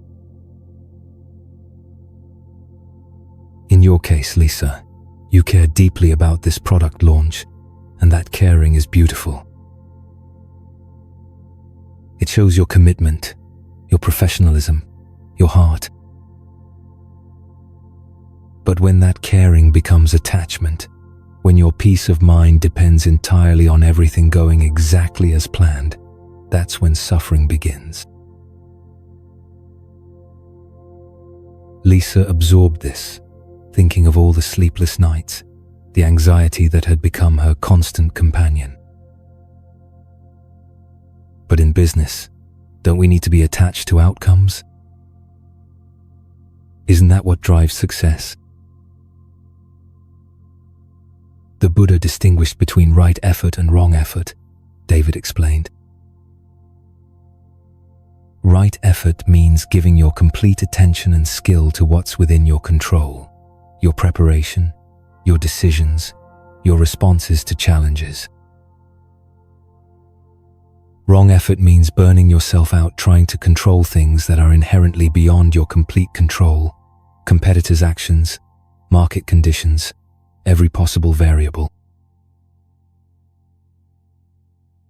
He gestured toward her window, where the lights of Silicon Valley twinkled below. Every successful person I've known, from restaurant owners to tech CEOs, has learned this distinction. They pour their energy into what they can influence and release their tight grip on what they cannot. The Buddha taught that when we practice non-attachment, we actually become more effective, not less. Why? Because we're no longer wasting energy on anxiety about uncontrollable outcomes. We're not making decisions from a place of fear. We're responding to challenges with clarity instead of reacting from desperation. David looked at Lisa's cluttered desk. Would you like to try a simple practice right now? It's something my teacher taught me when I was facing my own business crisis. Lisa nodded, surprised by her own openness to this unexpected guidance. First, let's identify what's within your control regarding this launch, David said. Take a piece of paper and draw a line down the middle. On the left side, write everything about this launch that is genuinely within your influence. Lisa took a clean sheet and began writing product quality, team communication, marketing message, user experience, customer support preparation, launch timing decisions, response to competitor. Good, David said. Now on the right side, write what's outside your complete control. Lisa's pen moved more slowly.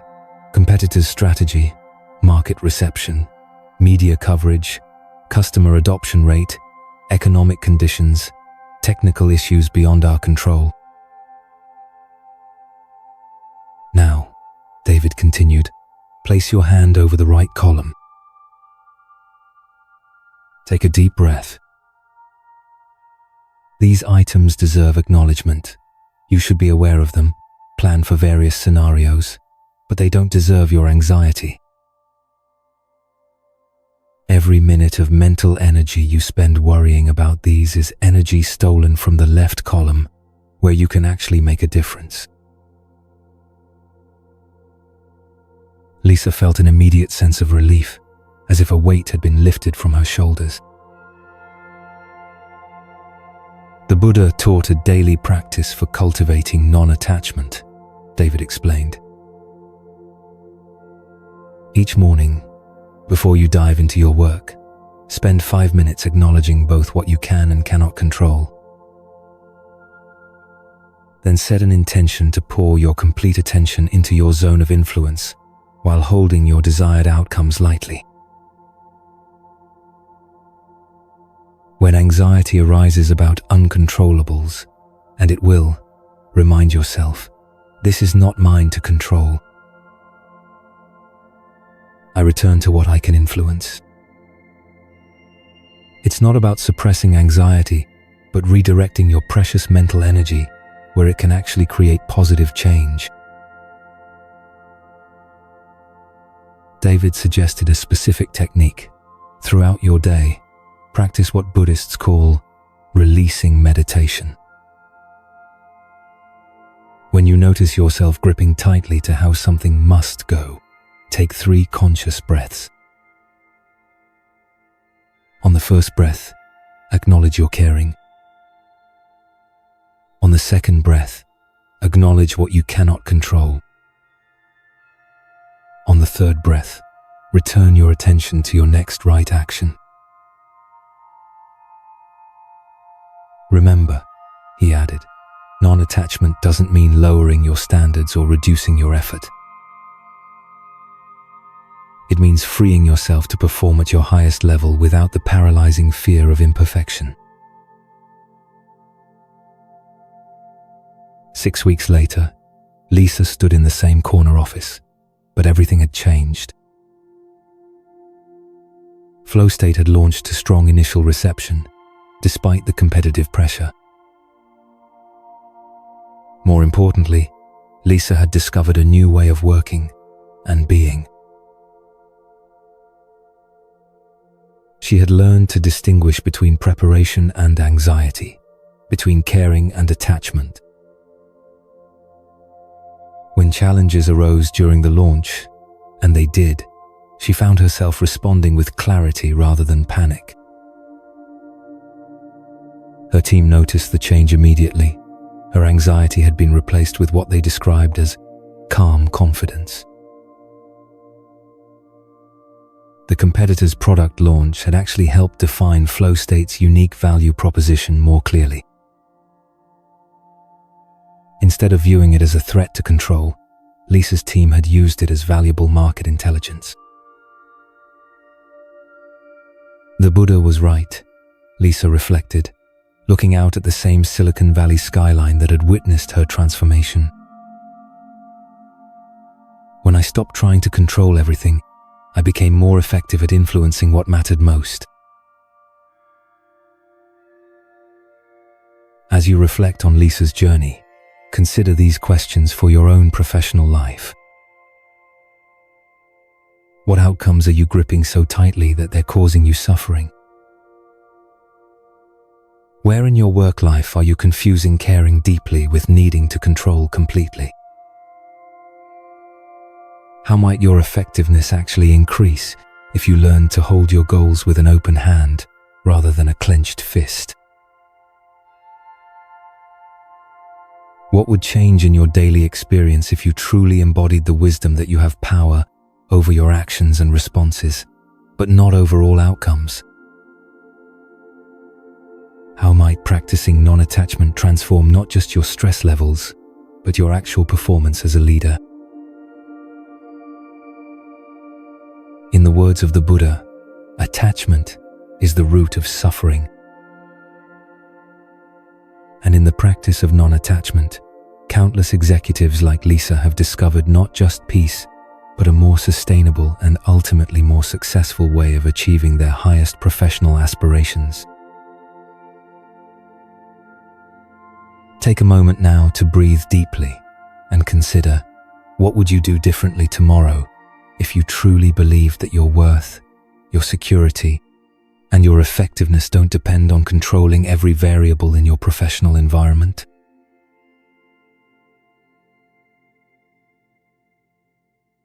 Our sixth journey takes us to the bustling financial district of Chicago, where towering skyscrapers cast long shadows over the lives of those who've built their entire sense of self around their professional achievements. This is the story of Robert Martinez, a 41-year-old managing director whose unexpected confrontation with retirement planning becomes a profound exploration of Buddhist teachings on anatta, the understanding that we are so much more than the toities, roles we play, and the titles we hold. Robert Martinez had always defined himself by his business card. Managing director at one of Chicago's most prestigious investment firms, 20-year veteran of Wall Street, architect of deals worth hundreds of millions. When people asked, "Who are you?" his response was automatic. "I'm Robert Martinez, managing director at Brennan Associates." At 41, Robert was at the peak of his career. His corner office on the 38th floor offered commanding views of Lake Michigan. His salary had crossed well into 7 figures, and his professional reputation was impeccable. Yet as he sat across from his financial advisor discussing retirement projections, something unsettling was stirring beneath the surface of his success. "So Robert," his advisor was saying, "based on your current trajectory, you could comfortably retire by 55. Have you given any thought to what you'd like to do in retirement?" The question hit Robert like a physical blow. For the first time in decades, he found himself speechless. What would he do? More importantly, who would he be without the title, the office, the daily validation of being Robert Martinez, managing director? That night, Robert lay awake staring at the ceiling of his Lincoln Park penthouse, gripped by an anxiety he couldn't name. He had spent 20 years building what he thought was himself, only to realize he had no idea who existed underneath the professional persona. 3 days later, Robert found himself in an unexpected place, sitting on a bench in Millennium Park during his lunch hour, watching office workers hurry past with the same urgency that usually defined his own days. He had cancelled 2 meetings that morning, something he had never done without a critical emergency. That's when he noticed the woman sitting on the adjacent bench, feeding pigeons from a small bag of seeds. She appeared to be in her 70s, with silver hair and the kind of peaceful demeanor that seemed completely at odds with the frenetic energy of downtown Chicago. "Beautiful day, isn't it?" she said, glancing over at Robert's obviously troubled expression. Robert looked up, surprised to be addressed by a stranger. "I suppose," he replied automatically. "I'm Elena," she said warmly. "I used to work in one of these towers myself. 35 years as a corporate attorney. Retired 5 years ago." Something in her manner invited conversation. "How did you adjust?" Robert found himself asking. "To retirement, I mean." Elena smiled knowingly. "Ah, that's the million-dollar question, isn't it? Though I suspect you're not actually asking about retirement. You're asking about identity." Robert was startled by her perceptiveness. "I guess I am. I mean, I've been Robert Martinez, managing director for so long, I'm not sure there's anything else left." "May I share something with you?" Elena asked. "During my transition, I started studying Buddhist philosophy. There's a teaching that completely changed how I understood myself and my relationship to work. Despite his usual skepticism about anything non-business related, Robert found himself genuinely curious. What kind of teaching? The Buddha taught something called anatta, which means no self, or not self, Elena explained. But don't let the terminology scare you. It's not about becoming nothing or losing your identity. It's about recognizing that your truest self is far more expansive and resilient than any single role you play. Robert frowned. But if I'm not Robert, the managing director, then who am I? That's exactly the right question, Elena replied. The Buddha taught that what we think of as our self is actually a collection of ever-changing experiences, roles, and identities. The problem comes when we attach our entire sense of worth and identity to just one of these roles. She gestured toward the busy street. Look at all these people rushing past. Each one probably thinks they are their job title. But the Buddha would say they're playing a role, temporarily wearing a costume. The actor is not the character they're portraying. Robert considered this. But isn't professional achievement what makes us who we are? Our success, our status. The Buddha distinguished between our conventional identity, the social roles we play, and our ultimate identity, the awareness that experiences all these roles, Elena explained.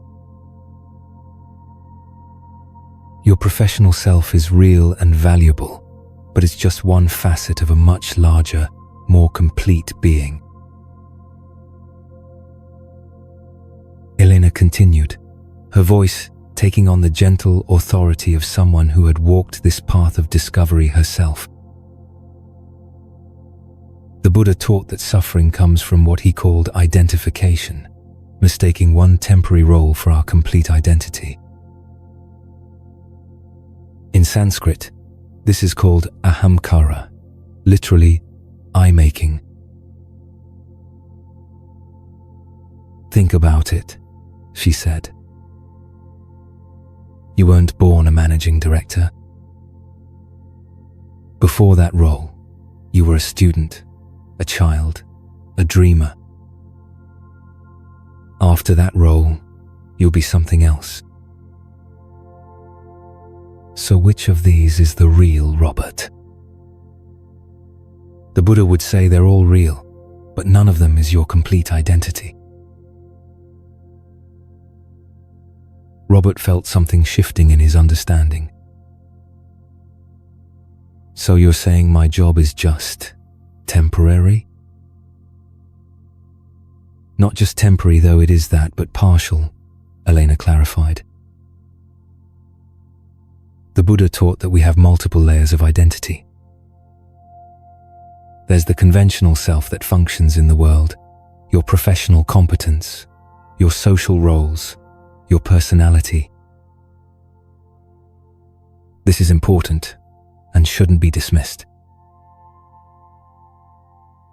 But underneath that, she continued, is what the Buddha called Buddha nature, pure awareness, compassion, wisdom. This is the part of you that remains constant whether you're a managing director, a retiree, or anything else. It's the consciousness that observes all your different roles without being limited by any of them. Elena picked up a fallen leaf from the bench beside her. This leaf was once green and attached to a tree. Now it's brown and fallen. Its role changed completely, but the essential elements that make it what it is, carbon, hydrogen, oxygen, remain constant. Similarly, your roles change, but your essential nature as a conscious, capable, loving being remains. The Buddha taught that when we over-identify with any single role, we create unnecessary suffering. We become like someone who thinks they are their character in a play, forgetting they're actually the actor who can play many characters. Robert was beginning to understand. So the anxiety I'm feeling about retirement comes from thinking that managing director Robert is all there is, Elena finished. But the Buddha would remind you that you're the awareness who became skilled enough to be a managing director. You're the intelligence, creativity, and problem-solving ability that expressed itself through that role. Those qualities don't disappear when the role changes. What about when people see me as just the diversity hire? Would you like to try a simple exercise the Buddha recommended for seeing beyond our limited self-concepts? Elena asked. Robert nodded, surprised by his own openness. Close your eyes for a moment, Elena guided. Now, ask yourself, who is aware of my thoughts? Don't think about the answer. Just notice. There's some part of you that can observe your thoughts, including thoughts about being a managing director. That observer, that awareness, is closer to your true nature than any role you play. Robert followed the instruction and was surprised by what he discovered. There was indeed something watching his thoughts. Something that remained steady, even when his thoughts were anxious or uncertain. The Buddha called this practice witness consciousness, Elena explained. Every day, spend a few minutes recognizing yourself as the awareness that experiences all your roles, rather than identifying completely with any single role. She suggested a practical framework. When you introduce yourself, try occasionally saying, I work as a managing director, instead of, I am a managing director. Notice the difference in how that feels. You're not diminishing your professional competence. You're recognizing that your competence expresses through your role rather than being limited to it. The Buddha also taught something called role flexibility meditation, Elena continued. Each morning, before stepping into your professional role, spend 5 minutes remembering the other aspects of yourself, you as a friend, as someone who appreciates beauty, as a person capable of kindness, as a being with hopes and dreams beyond work. Throughout your day, when you feel that tight identification with your professional role, pause and ask, what part of me is experiencing this? You'll begin to notice that there's a larger sense of self that can hold all your experiences with more spaciousness. Elena offered one more practice. Each evening, review your day not just from the perspective of, how did I perform as a managing director, but also, how did I grow as a human being? How did I express compassion, wisdom, or authenticity? This helps you recognize the fuller spectrum of your identity. Remember, she added, the goal isn't to care less about your professional success. It's to recognize that your worth and identity are secure, regardless of any particular role's continuation or change. This actually makes you more effective professionally because you're not performing from insecurity about who you are. 6 months later, Robert found himself back in Millennium Park, but this time with his 7-year-old nephew, Jake, who was visiting from Denver. As they watched the cloud formations shift over Lake Michigan, Jake asked, "Uncle Robert, what do you do?" Robert paused, remembering his old automatic response. Instead, he said, "Well, Jake, I work at a company where I help people make smart decisions about money. But I also love photography. I volunteer at a literacy program, and I'm learning to play guitar.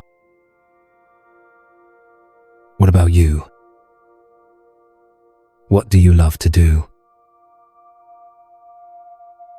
The conversation that followed was one of the richest Robert could remember having in years. He realized he was getting to know his nephew and himself in ways that would have been impossible when his identity was locked into his professional role. At work, colleagues noticed changes in Robert's leadership style. He had become more curious about his team members as whole people, not just as their job functions. His decision-making had improved because he was less defensive about being right, more interested in finding the best solutions. Paradoxically, as he held his professional identity more lightly, his actual performance had improved. The retirement question that had once terrified him now felt like an exciting possibility. He had begun to see it not as the loss of identity, but as the opportunity to express different aspects of himself. He started mentoring young professionals, not because it enhanced his status, but because teaching felt like a natural expression of his deeper values. Elena was right, Robert reflected during his lunch walks through the park. I'm not less of a professional because I recognize I'm more than my profession. I'm actually a better leader because I'm leading from my full humanity, not just from my job description. As you consider Robert's journey, reflect on these questions for your own relationship with professional identity.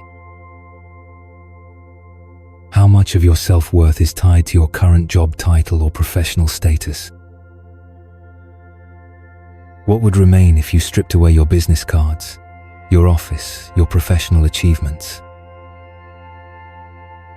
Who are you when you're not performing your work role? What aspects of yourself have you neglected or forgotten in service of your professional identity? What would it feel like to introduce yourself sometimes without mentioning your job at all?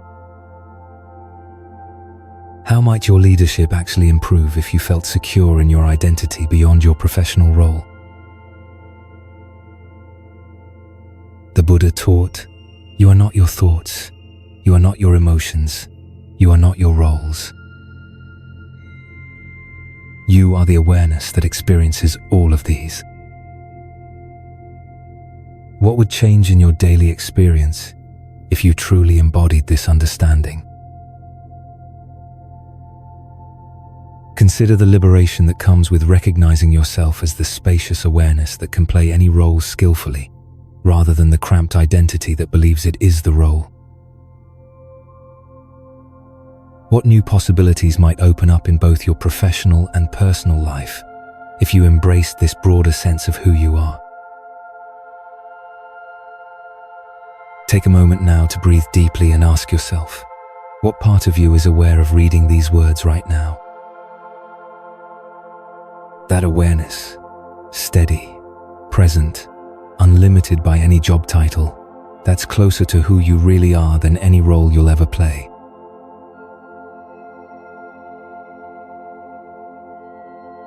Our seventh journey brings us to the heart of corporate America, where change is the only constant, yet resistance to change causes immense suffering.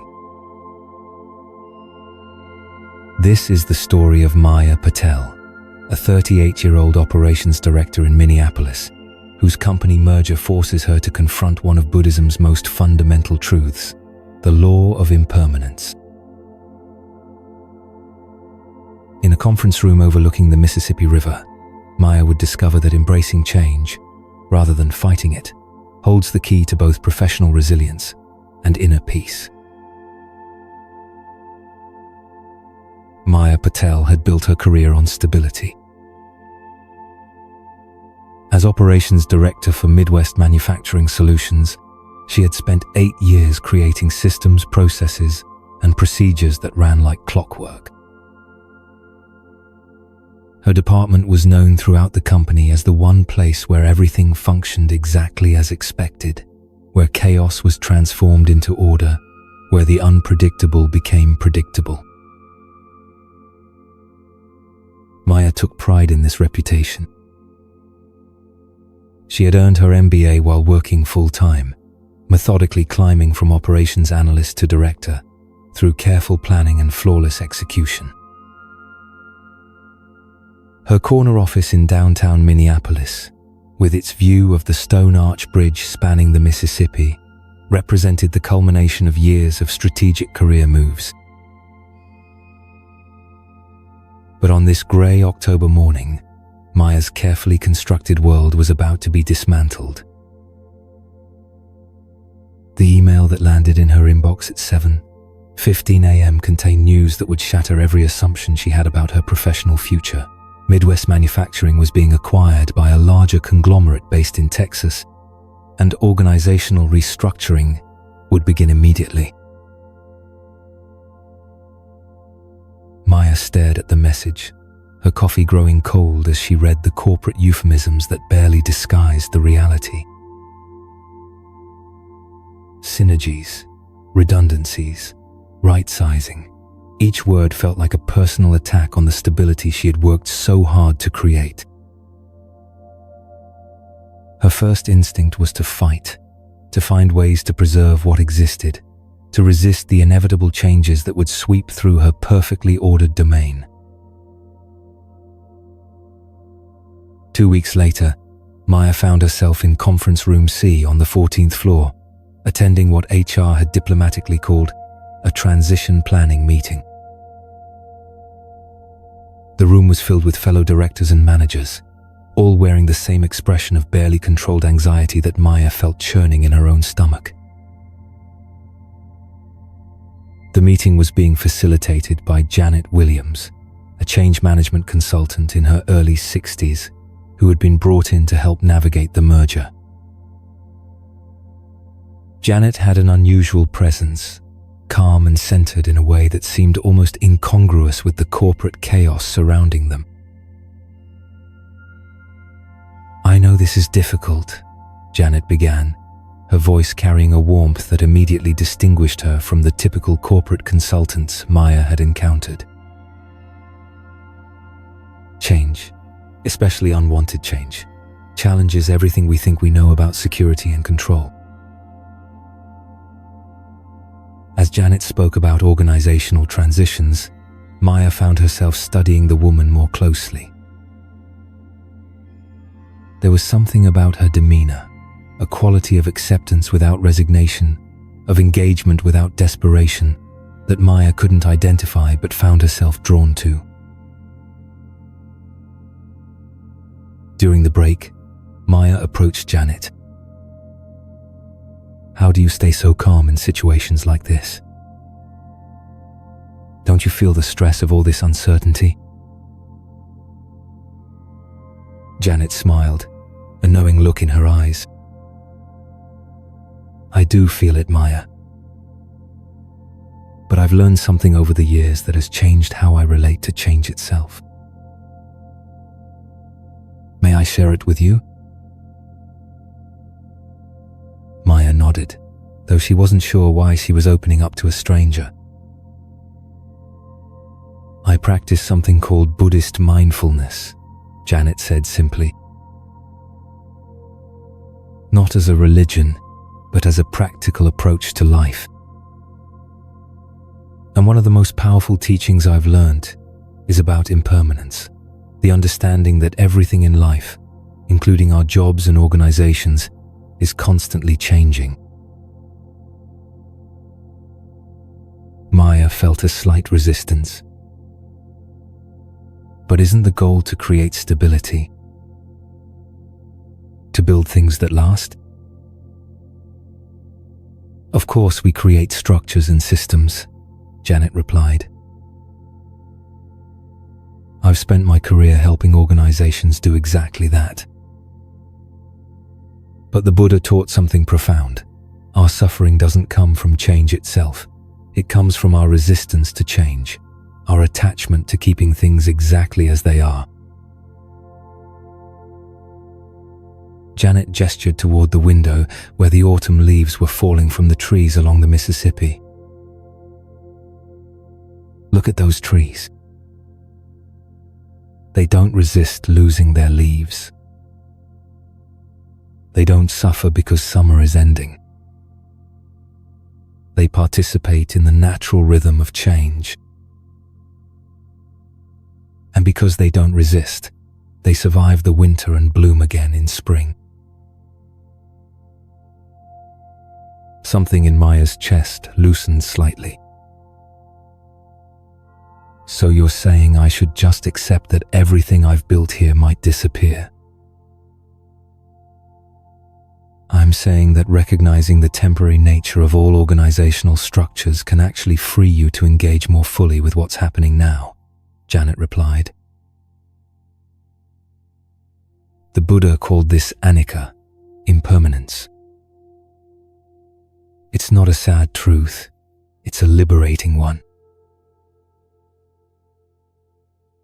Janet continued, her voice taking on the gentle authority of someone who had found practical wisdom in ancient teachings. The Buddha observed that everything in existence is subject to three characteristics: impermanence, interdependence, and the lack of permanent, unchanging essence. Today, let's focus on impermanence, anicca, in the original language. The Buddha didn't teach impermanence to discourage us from building meaningful things, Janet explained. He taught it to free us from the exhausting struggle of trying to make temporary things permanent. Every organization, every role, every system we create is part of the flow of change. Understanding this doesn't make us passive, it makes us more skillful. Maya leaned forward, intrigued despite herself. But how is accepting that everything changes supposed to help me deal with losing my job security? Because your security was never actually dependent on things staying the same, Janet replied. The Buddha taught that true security comes from our ability to adapt, to respond skillfully to changing circumstances. When we stop spending energy resisting change, we have much more energy available for navigating change wisely. Janet gestured around the conference room. Right now, you're probably spending enormous mental energy trying to figure out how to preserve the old structure, how to fight the merger, how to keep things as they were. That's natural, but it's also exhausting and ultimately futile. The Buddha would suggest a different approach. Accept that this change is happening, then ask yourself, given this new reality, how can I respond most skillfully? What opportunities might emerge from this transition? How can I use my considerable talents in this new environment? Think about your own career, Janet continued. You didn't stay in the same role for 8 years. You grew, you adapted, you took on new challenges. Each transition probably felt uncertain at the time, but each one also led to growth. The Buddha would say that's not coincidence. That's the natural result of embracing rather than resisting the flow of change. Maya felt something shifting in her perspective.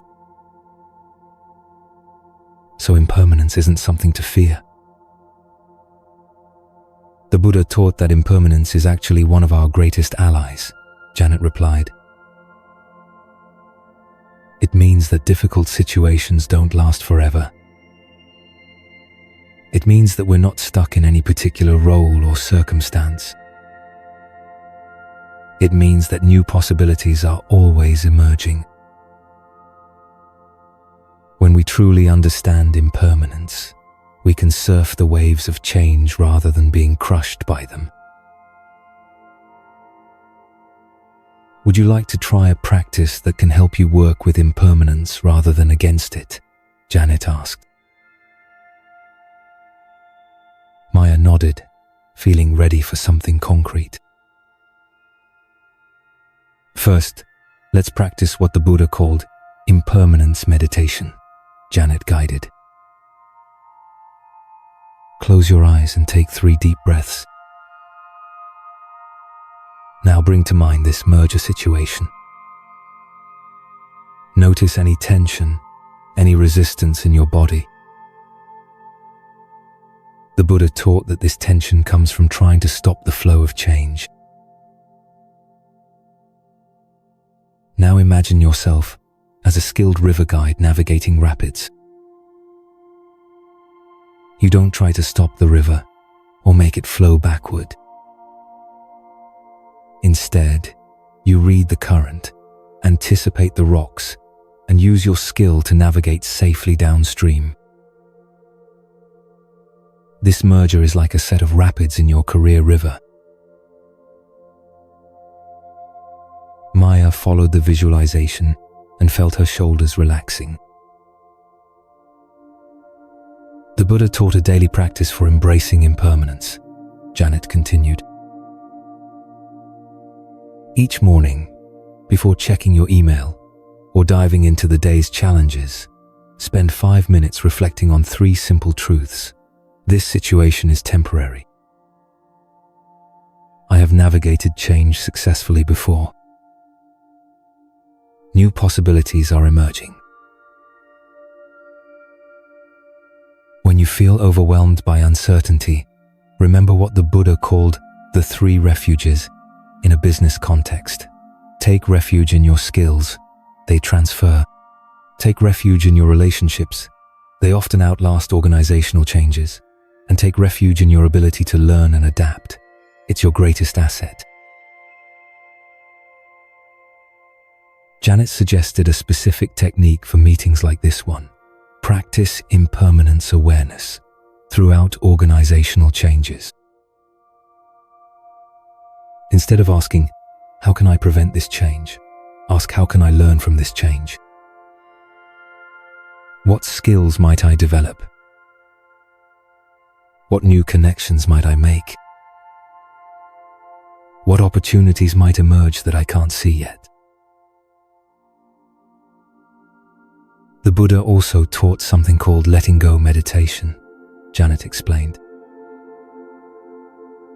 When you notice yourself gripping tightly to how things used to be, consciously practice releasing that grip.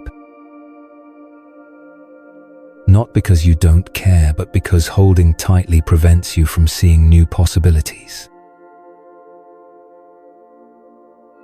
Remember, Janet added, the goal isn't to become indifferent to outcomes. It's to become more fluid in how you achieve your professional goals. Your core values and skills remain constant, but the structures through which you express them will naturally evolve. 6 months later, Maya found herself in a different conference room in a gleaming office tower in Austin, Texas. The merger had indeed transformed everything about her professional environment, but in ways she could never have anticipated. Instead of losing her job, Maya had been promoted to Regional Operations Director, overseeing facilities across 3 states. skills that had made her excellent at creating stability in Minneapolis had proven invaluable in integrating two complex organizations. Her ability to adapt, once she stopped resisting the change, had marked her as leadership material. More importantly, Maya had discovered a new relationship with uncertainty. The Buddhist understanding of impermanence had become a professional superpower.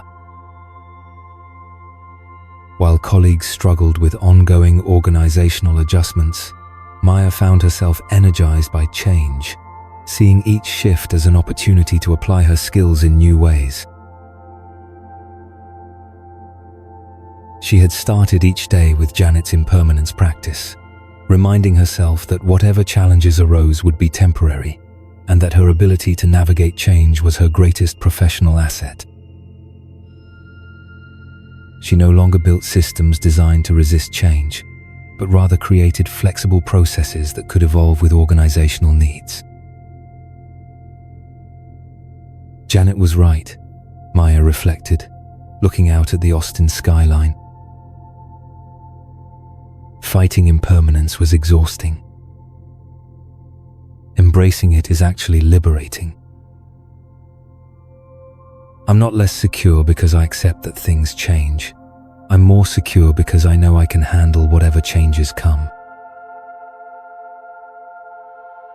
The merger had taught her that her true professional value wasn't in maintaining the status quo, but in her ability to create order within change, to build bridges between old and new, to help others navigate transitions with grace and skill.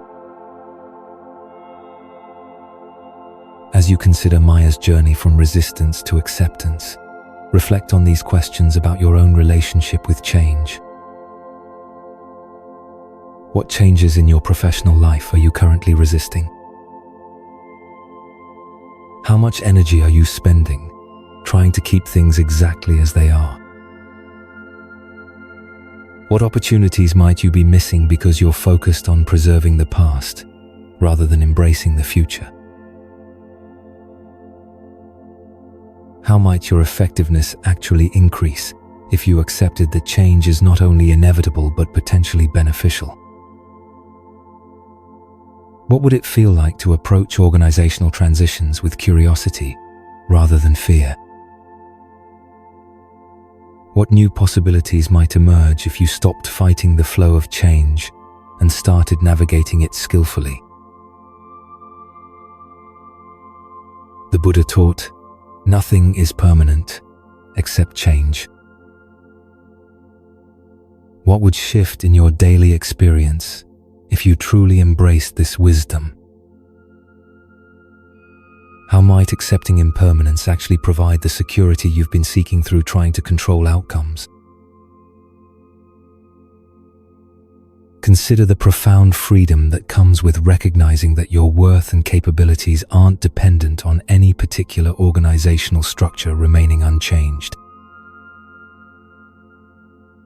What aspects of your professional identity might actually be strengthened by embracing rather than resisting the natural evolution of your career and industry?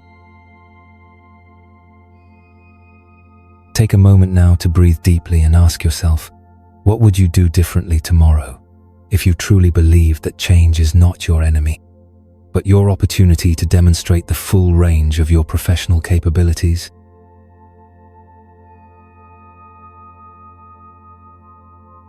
Our final journey takes us to the pinnacle of professional success, where the view from the top can sometimes reveal an unexpected emptiness. This is the story of James Thompson, a 44-year-old CEO in Seattle whose achievement of every career goal leads to a profound question: what's the point of it all? In a hospital waiting room overlooking Puget Sound, James would discover that Buddhist teachings on gratitude and interconnectedness hold the key to transforming hollow success into meaningful fulfillment. James Thompson had everything he had ever wanted. At 44, he was the CEO of a mid-sized technology company in Seattle, commanding a salary that put him in the top 1% of earners. His corner office on the 42nd floor offered panoramic views of Elliott Bay and the Olympic Mountains. His company had just completed a successful IPO, making him worth over $50 million on paper. Yet as James sat in his Tesla in the parking garage beneath his office building, he felt utterly hollow. The IPO celebration the night before had been everything he had imagined. Champagne, congratulations, validation from peers who had once doubted him. But the euphoria had lasted exactly 12 hours. Now, staring at the concrete wall in front of him, James was asking himself a question that terrified him. What now? This wasn't supposed to happen. He had followed the playbook perfectly. Elite MBA, strategic career moves, building the right network, executing flawless business plans. Every goal he had set 10 years ago had been achieved or exceeded. His parents were proud, his board was thrilled, business magazines wanted to interview him. So why did he feel like he was sleepwalking through his own success? The truth was, James had spent so many years focused on the next milestone that he had never learned to appreciate what he had accomplished. Each achievement became merely a stepping stone to the next goal, never a destination worthy of celebration or reflection. Success had become a drug that required increasingly larger doses to provide any satisfaction at all. James's wake-up call came in the most unexpected place. Swedish Medical Center's waiting room, where he found himself at 2 a.m. accompanying his assistant's teenage daughter to the emergency room. Maria, his executive assistant for 6 years, had called him in panic when her 16-year-old daughter suffered a severe asthma attack and her car wouldn't start. Without thinking, James had driven across the city to help, something that surprised even him. As he sat in the sterile waiting room, surrounded by families dealing with real crises, his IPO celebration felt absurdly trivial. "You didn't have to stay," Maria said, sitting beside him with red-rimmed eyes. "I know how busy you are." "It's fine," James replied, though he couldn't explain to himself why he had stayed. Something about the hospital environment, the raw human vulnerability he was witnessing, made his usual urgency seem pointless. That's when he noticed the woman sitting across from them. She appeared to be in her 60s, with graying hair and the worn clothing of someone who worked multiple jobs to make ends meet. Despite the obvious stress of her situation, her husband was being treated for chest pains.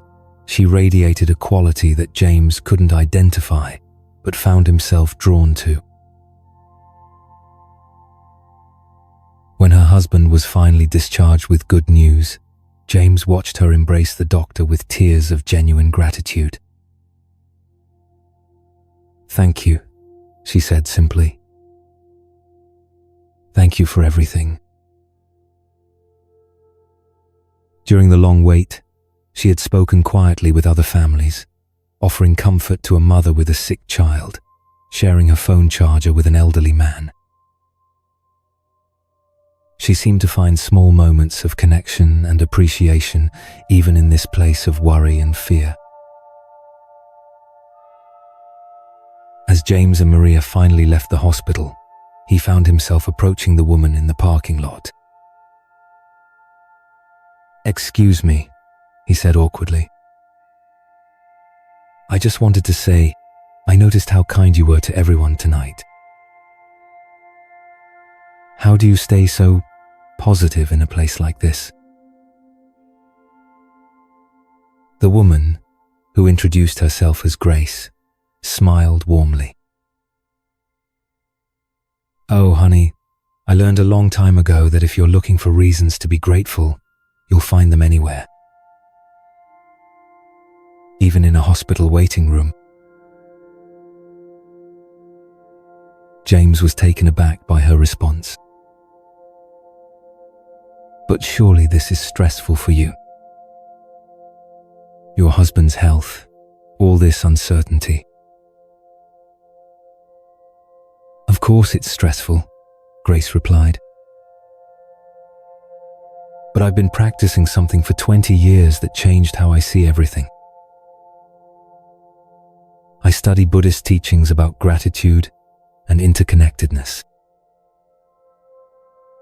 Tonight, I'm grateful my husband got excellent care, that I could comfort that young mother, that strangers like you show kindness to their employees. She looked at James with curious eyes. You know, you look like someone who's achieved a lot in life, but maybe forgotten to appreciate it along the way. James felt exposed by her gentle observation. How did you know? I used to clean offices in the financial district, Grace said. I saw a lot of successful people who looked exactly like you do right now, like they'd won the game but lost the joy. Grace continued, her voice carrying the wisdom of someone who had found profound truths in simple practices. The Buddha taught something that completely changed my life. He said that gratitude isn't just a nice feeling. It's a practice that transforms how we experience everything, including our achievements and success. In Buddhist teaching, there's a concept called pratitya samutpada. It means dependent origination or interconnectedness, Grace explained. Nothing we accomplish, no success we achieve, happens in isolation. Everything is connected to countless other people, circumstances, and conditions. James found himself genuinely intrigued. What does that have to do with gratitude? When we truly understand how interconnected our success is, gratitude becomes natural, Grace replied. Take your business success, for example. How many people contributed to making that possible? Your parents, teachers, employees, customers, even competitors who pushed you to excel. The Buddha would say your achievement is actually a web of countless contributions. She gestured toward the hospital behind them. Tonight, I'm grateful not just for the doctors who treated my husband, but for everyone who made their expertise possible, their teachers, the researchers who developed the treatments, the people who built this hospital, even the janitors who keep it clean. Everything is connected. The Buddha taught that when we practice katanyukatavedita, recognition of gratitude and acting upon it, we stop taking our blessings for granted. We begin to see our success not as something we're entitled to, but as something miraculous that emerged from countless acts of generosity and support. James felt something stirring in his chest. But I worked hard for everything I achieved. Doesn't that gratitude perspective diminish personal responsibility? Not at all, Grace smiled. The Buddha would honor your hard work, your dedication, your skill. But he'd also invite you to see how your efforts were supported by an enormous web of conditions that made your success possible. This doesn't diminish your achievement. It actually makes it more meaningful because it connects you to the larger human story. Think about it, she continued. When you achieve something through your own effort and recognize all the support that made it possible, how does that feel different from achieving something while believing you did it entirely alone? James considered this. I guess, more connected, less lonely. Exactly, Grace replied. The Buddha taught that practicing gratitude doesn't just make us happier, it helps us understand our place in the interconnected web of life. It transforms success from an individual trophy into a shared celebration. Would you like to learn a simple gratitude practice that the Buddha recommended? Grace asked. It's something I do every day, and it's completely transformed how I experience my life, even during difficult times. James nodded, surprising himself with his eagerness. The Buddha taught what I call three-circle gratitude, Grace explained. Each morning, before you start your busy day, spend 5 minutes reflecting on 3 circles of gratitude. First circle, gratitude for what you have. This includes obvious things like your health, your home, your success, but also small things like clean water, electricity, the ability to read. The Buddha taught that when we truly pay attention, we realize we're surrounded by minor miracles we usually ignore. Second circle, gratitude for the people who support your life. Start with family and friends, but expand to include people you rarely think about. The farmers who grew your food, the engineers who designed your phone, your employees who helped build your company. The Buddha said every meal, every convenience, every opportunity exists because of countless people's efforts. Third circle, gratitude for challenges and difficulties. This is advanced practice, but the Buddha taught that obstacles often become our greatest teachers. Can you find gratitude for the problems that forced you to develop strength, wisdom, or compassion? Grace suggested a workplace application.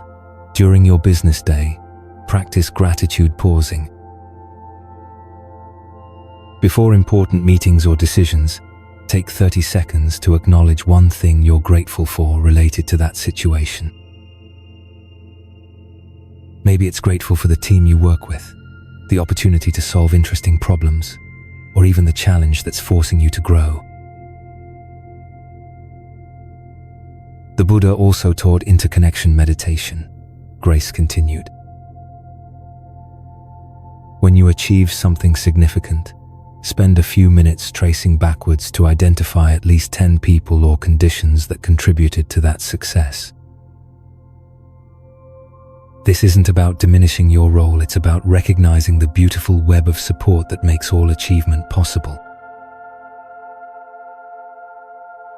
Finally, practice what the Buddha called gratitude expression. Don't just feel grateful, act on it. Thank people who've contributed to your success. Write notes, make phone calls, find ways to give back. The Buddha taught that expressing gratitude completes the circle of interconnectedness. Remember, Grace added, this practice isn't about becoming soft or losing your drive. Many of the most successful leaders I've known are also the most grateful. Gratitude actually increases motivation because it helps you see your work as contribution to something larger than yourself. 3 months later, James stood at the same office window that had once felt like a monument to his isolation. But now, as he watched the ferry boats crossing Elliott Bay, he saw something entirely different. Each boat represented dozens of people getting home to families, each family connected to communities, each community part of the larger web of human interdependence that included his own company's contribution. The gratitude practice had transformed not just how James felt, but how he led. He had instituted gratitude rounds at the beginning of leadership meetings, where team members acknowledged specific contributions from colleagues. The practice had improved morale and collaboration beyond anything he could have predicted. More personally, James had begun reaching out to people who had supported his journey, former mentors, early employees, even competitors who had pushed him to excel. These conversations had rekindled relationships and created new opportunities he never could have imagined. The IPO success that had once felt hollow now felt deeply meaningful. Not because the financial achievement was more valuable, but because James could see it as the result of countless people's efforts and trust. His wealth had become not just personal success, but responsibility and opportunity to contribute to the web of interconnectedness he was now consciously part of. Grace was right, James reflected, looking at the photo on his desk from the company celebration. But now he saw not just his own triumph, but the faces of team members whose dedication had made it possible. Success without gratitude is just accumulation. Success with gratitude is participation in something miraculous. He had also started a foundation focused on supporting the kind of healthcare workers who had cared for Grace's husband, recognizing how their service made everyone's success possible. The Buddha's teaching about interconnectedness had revealed countless opportunities to give back to the web that had supported his achievements. As you reflect on James's transformation from hollow success to meaningful fulfillment, consider these questions about your own relationship with achievement and gratitude. What successes in your life have you achieved and then quickly moved past without fully appreciating? How many people contributed to your professional achievements that you've never acknowledged or thanked? What would change if you truly recognize the web of support that makes your success possible? When you accomplish something significant, do you experience it as individual triumph or as participation in interconnected collaboration? How might practicing gratitude for your achievements actually increase rather than diminish your motivation and effectiveness? What would it feel like to see your professional success not as something you own, but as something you're entrusted with? How might this perspective change how you approach leadership, wealth, and responsibility? The Buddha taught, if you truly loved yourself, you would never harm yourself with hate, anger, or lack of gratitude. What would shift in your daily experience if you approached each achievement, each challenge, each ordinary moment with conscious appreciation for the interconnected web that makes your life possible? Consider the profound fulfillment that comes with recognizing your success as part of a larger human story. What opportunities to contribute back to that web might you be missing? How might practicing gratitude transform not just your inner experience, but your impact on others? Take a moment now to breathe deeply and ask yourself, if you woke up tomorrow with genuine appreciation for everything that supports your life and success, how might that gratitude change not just how you feel, but how you show up as a leader, colleague, and human being? This is where hearts truly rest, not in the accumulation of achievements, but in the grateful recognition of our place in the beautiful, interconnected web of human existence, where every success is shared success, and every contribution matters.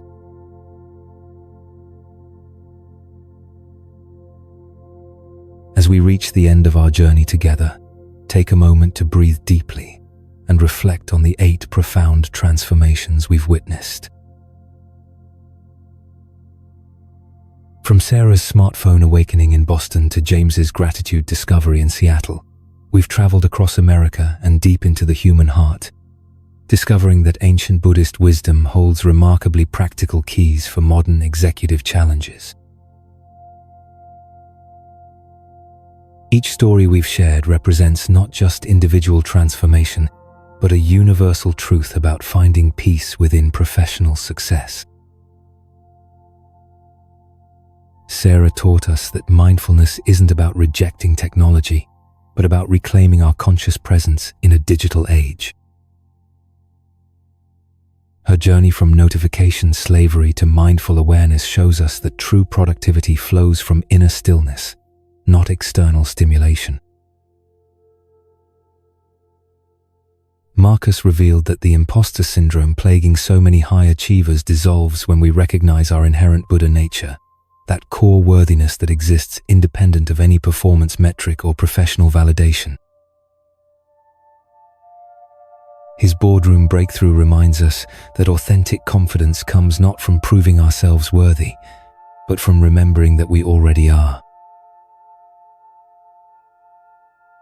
Through Thomas's transformation in the Phoenix airport, we discovered that loving kindness isn't soft weakness, but strategic strength. His journey from reactive anger to responsive compassion demonstrates that the most powerful leaders are those who can extend understanding even to difficult people and challenging situations. Catherine's kitchen wisdom showed us that the Noble Eightfold Path isn't an ancient relic, but a practical framework for creating sustainable work-life integration. Her story proves that we don't have to choose between professional excellence and personal well-being. Buddhist principles help us achieve both with greater ease and authenticity. Lisa's product launch in Silicon Valley illuminated the profound difference between caring deeply and being attached to outcomes. Her learning to hold goals with an open hand rather than a clenched fist demonstrates that non-attachment actually increases our effectiveness while dramatically reducing our stress and anxiety. Robert's identity crisis in Chicago's financial district taught us that we are so much more than our job titles and professional roles. His discovery of witness consciousness shows that true security comes not from any external position, but from recognizing the unchanging awareness that experiences all our changing roles. Maya's merger experience in Minneapolis revealed that impermanence isn't our enemy, but our ally. Her transformation from change-resistant to change-surfing demonstrates that accepting the temporary nature of all organizational structures actually increases our adaptability and professional resilience. Finally, James's journey from hollow success to meaningful fulfillment taught us that gratitude isn't just a nice feeling, but a practice that connects us to the web of interdependence that makes all achievement possible. His story shows that true satisfaction comes not from accumulating accomplishments, but from recognizing our place in the larger human story. What connects all these stories is a simple but revolutionary understanding. The solutions to our deepest professional struggles aren't found in working harder, achieving more, or controlling better. They're found in working wiser, being more present, and releasing our desperate grip on outcomes beyond our complete control. Each of these 8 professionals discovered that Buddhist wisdom doesn't require us to abandon our ambitions or lower our standards. Instead, it offers us a more sustainable, effective, and fulfilling way to pursue our highest goals. It teaches us that peak performance and inner peace aren't opposing forces, but complementary aspects of truly integrated living.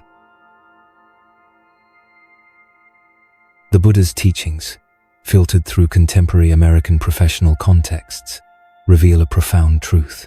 We can be successful without being stressed, productive without being overwhelmed, ambitious without being anxious. The peace we seek isn't found at the end of our to-do lists or the achievement of our next big goal.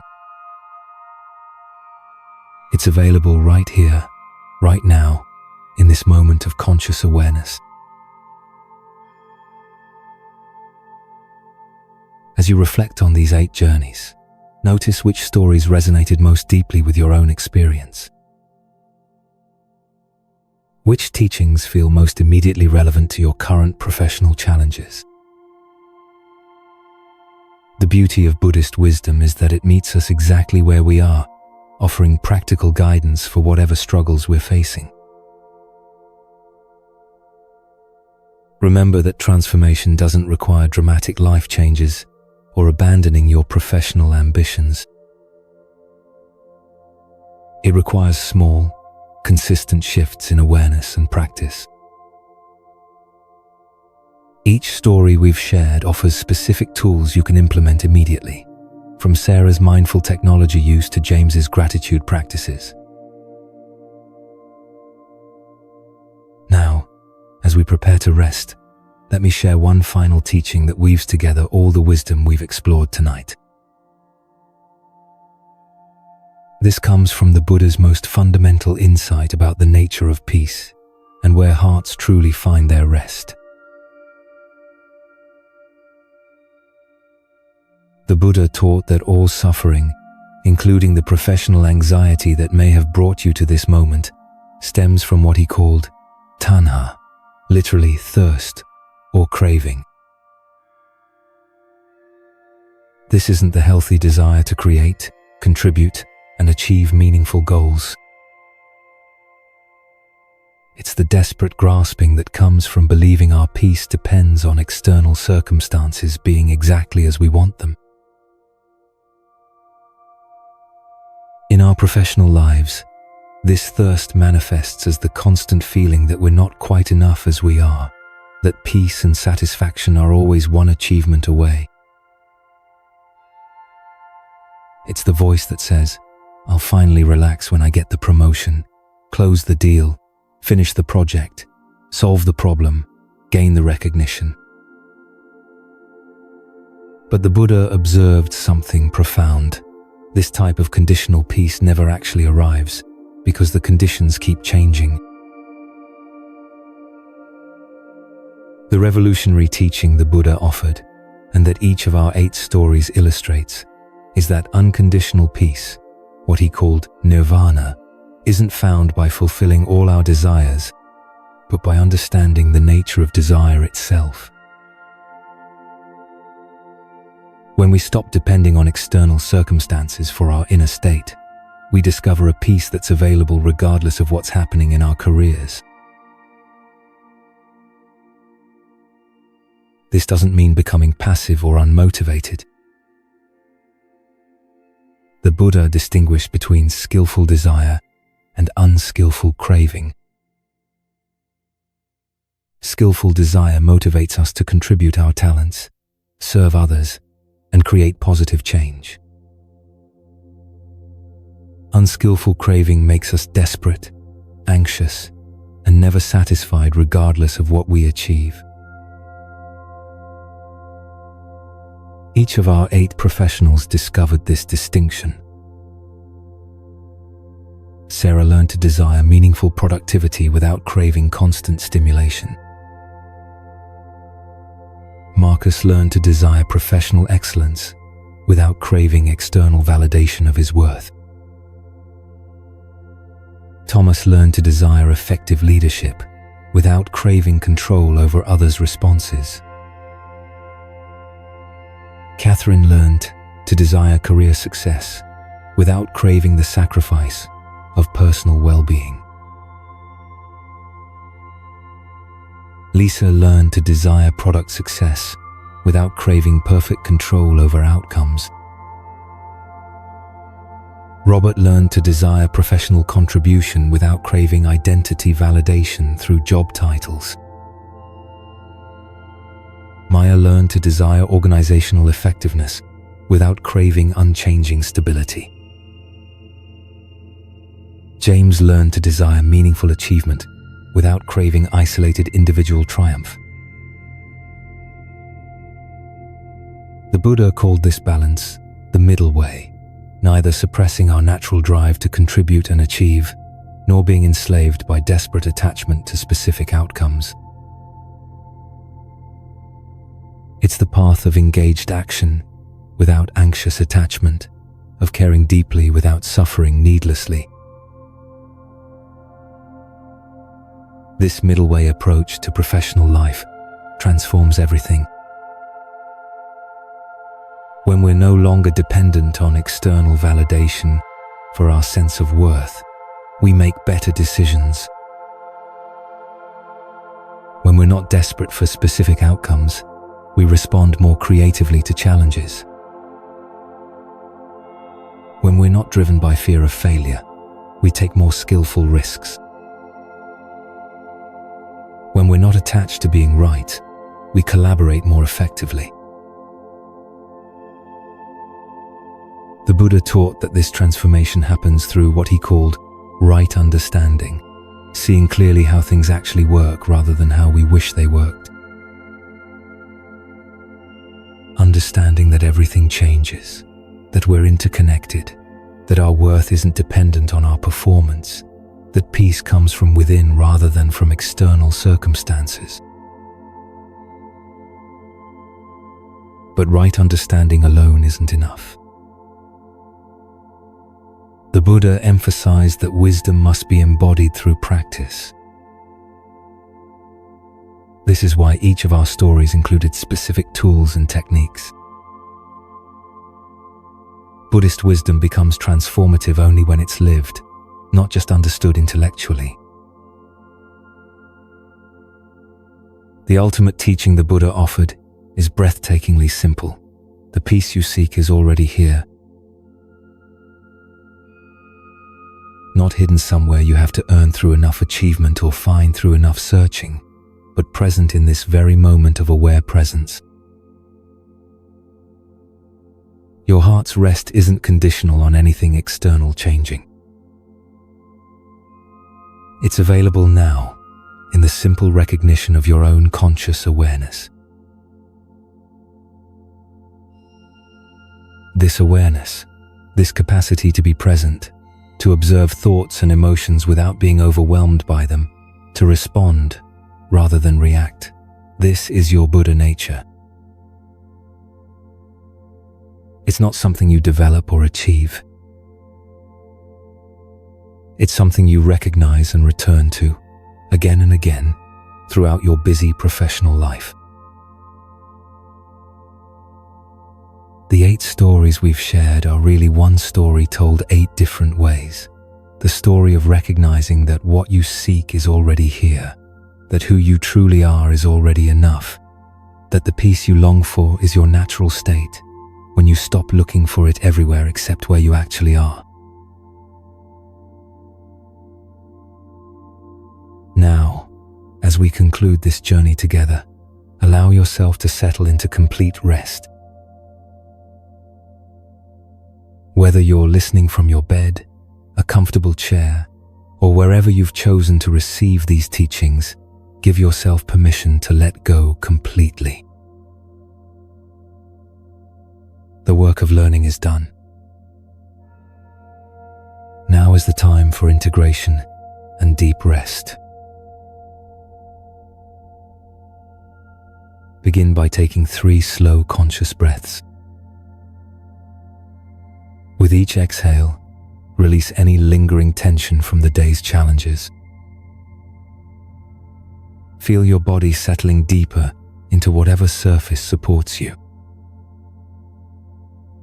Notice how gravity naturally pulls you toward complete relaxation without any effort on your part. Let your breathing return to its natural rhythm. There's nothing you need to control or perfect about your breath. Simply allow it to flow as it wants to flow, trusting the wisdom of your body to breathe exactly as it needs to breathe in this moment. As you rest, you might notice thoughts about work, tomorrow's meetings, unfinished projects, or ongoing challenges floating through your awareness. This is completely natural. The Buddha taught that trying to stop thoughts is like trying to stop waves on the ocean. Instead, let these thoughts arise and pass away like clouds drifting across a vast sky. Remember Sarah's teaching about mindful awareness. You are not your thoughts about work. You are the peaceful awareness that can observe those thoughts without being disturbed by them. Rest in that awareness now.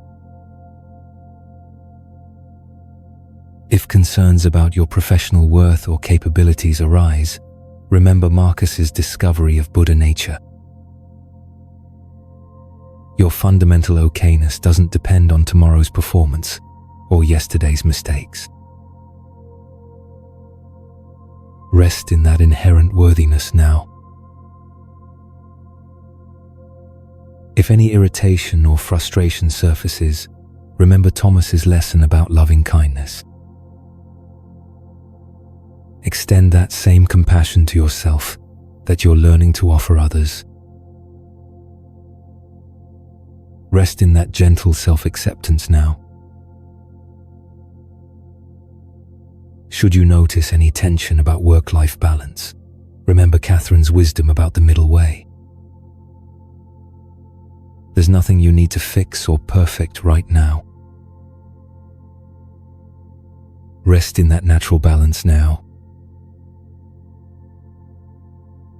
If your mind tries to control or plan the hours ahead, remember Lisa's teaching about non-attachment. You can care about tomorrow while holding it lightly tonight. Rest in that open-handed trust now. When you notice any identification with your professional roles or titles, remember Robert's insight about your true identity. You are the timeless awareness that plays all roles skillfully. Rest in that spacious sense of self now. If any anxiety about changes or uncertainties arises, remember Maya's lesson about impermanence. Nothing you're worried about is permanent, including the worry itself. Rest in the flow of constant change now. Should feelings of emptiness or meaninglessness surface, remember James's discovery of interconnectedness. You are never alone, never separate from the web of love and support that holds all life. Rest in that connection now. With each breath, feel yourself sinking deeper into the peace that has always been your true nature. This isn't a peace you're creating or earning. It's a peace you're remembering and returning to. Like a river finding its way back to the ocean, you're finding your way back to the rest that is your spiritual home. Let any remaining thoughts become softer, more distant, like voices from another room that no longer concern you. Let any physical sensations become neutral, comfortable, supported by the earth beneath you and the air around you. Feel yourself held by the same love that created the mountains and the stars, the same intelligence that keeps your heart beating and your breath flowing without your conscious effort. You are completely safe to rest here, completely free to let go of all doing and simply be. As you drift towards sleep, carry with you the deep knowing that you are exactly where you belong, exactly who you're meant to be, exactly enough as you are in this moment. The Buddhist wisdom we've explored together isn't something to work at. It's something to rest into, to trust, to allow. Your hearts can rest now in the profound truth that peace isn't something you achieve, it's something you are. Love isn't something you earn, it's something you're made of. Wisdom isn't something you accumulate, it's something you remember. Sleep now in the arms of this ancient wisdom, knowing that tomorrow you'll awaken not with more burdens to carry, but with more clarity about the lightness that is your true nature. Rest deeply, beloved ones. Your hearts have found their way home. Where heart's rest is here. Where heart's rest is now. Where heart's rest is in the simple, profound recognition that you are already what you seek, you already have what you need, you are already beloved beyond measure. Rest now. Rest completely. Rest in the peace that surpasses all understanding, the peace that is your birthright, your nature, your eternal home. May you sleep deeply. May you wake refreshed. May you carry this peace into all your professional endeavors. May your heart rest in the truth of who you really are. And so it is. And so you are. At rest.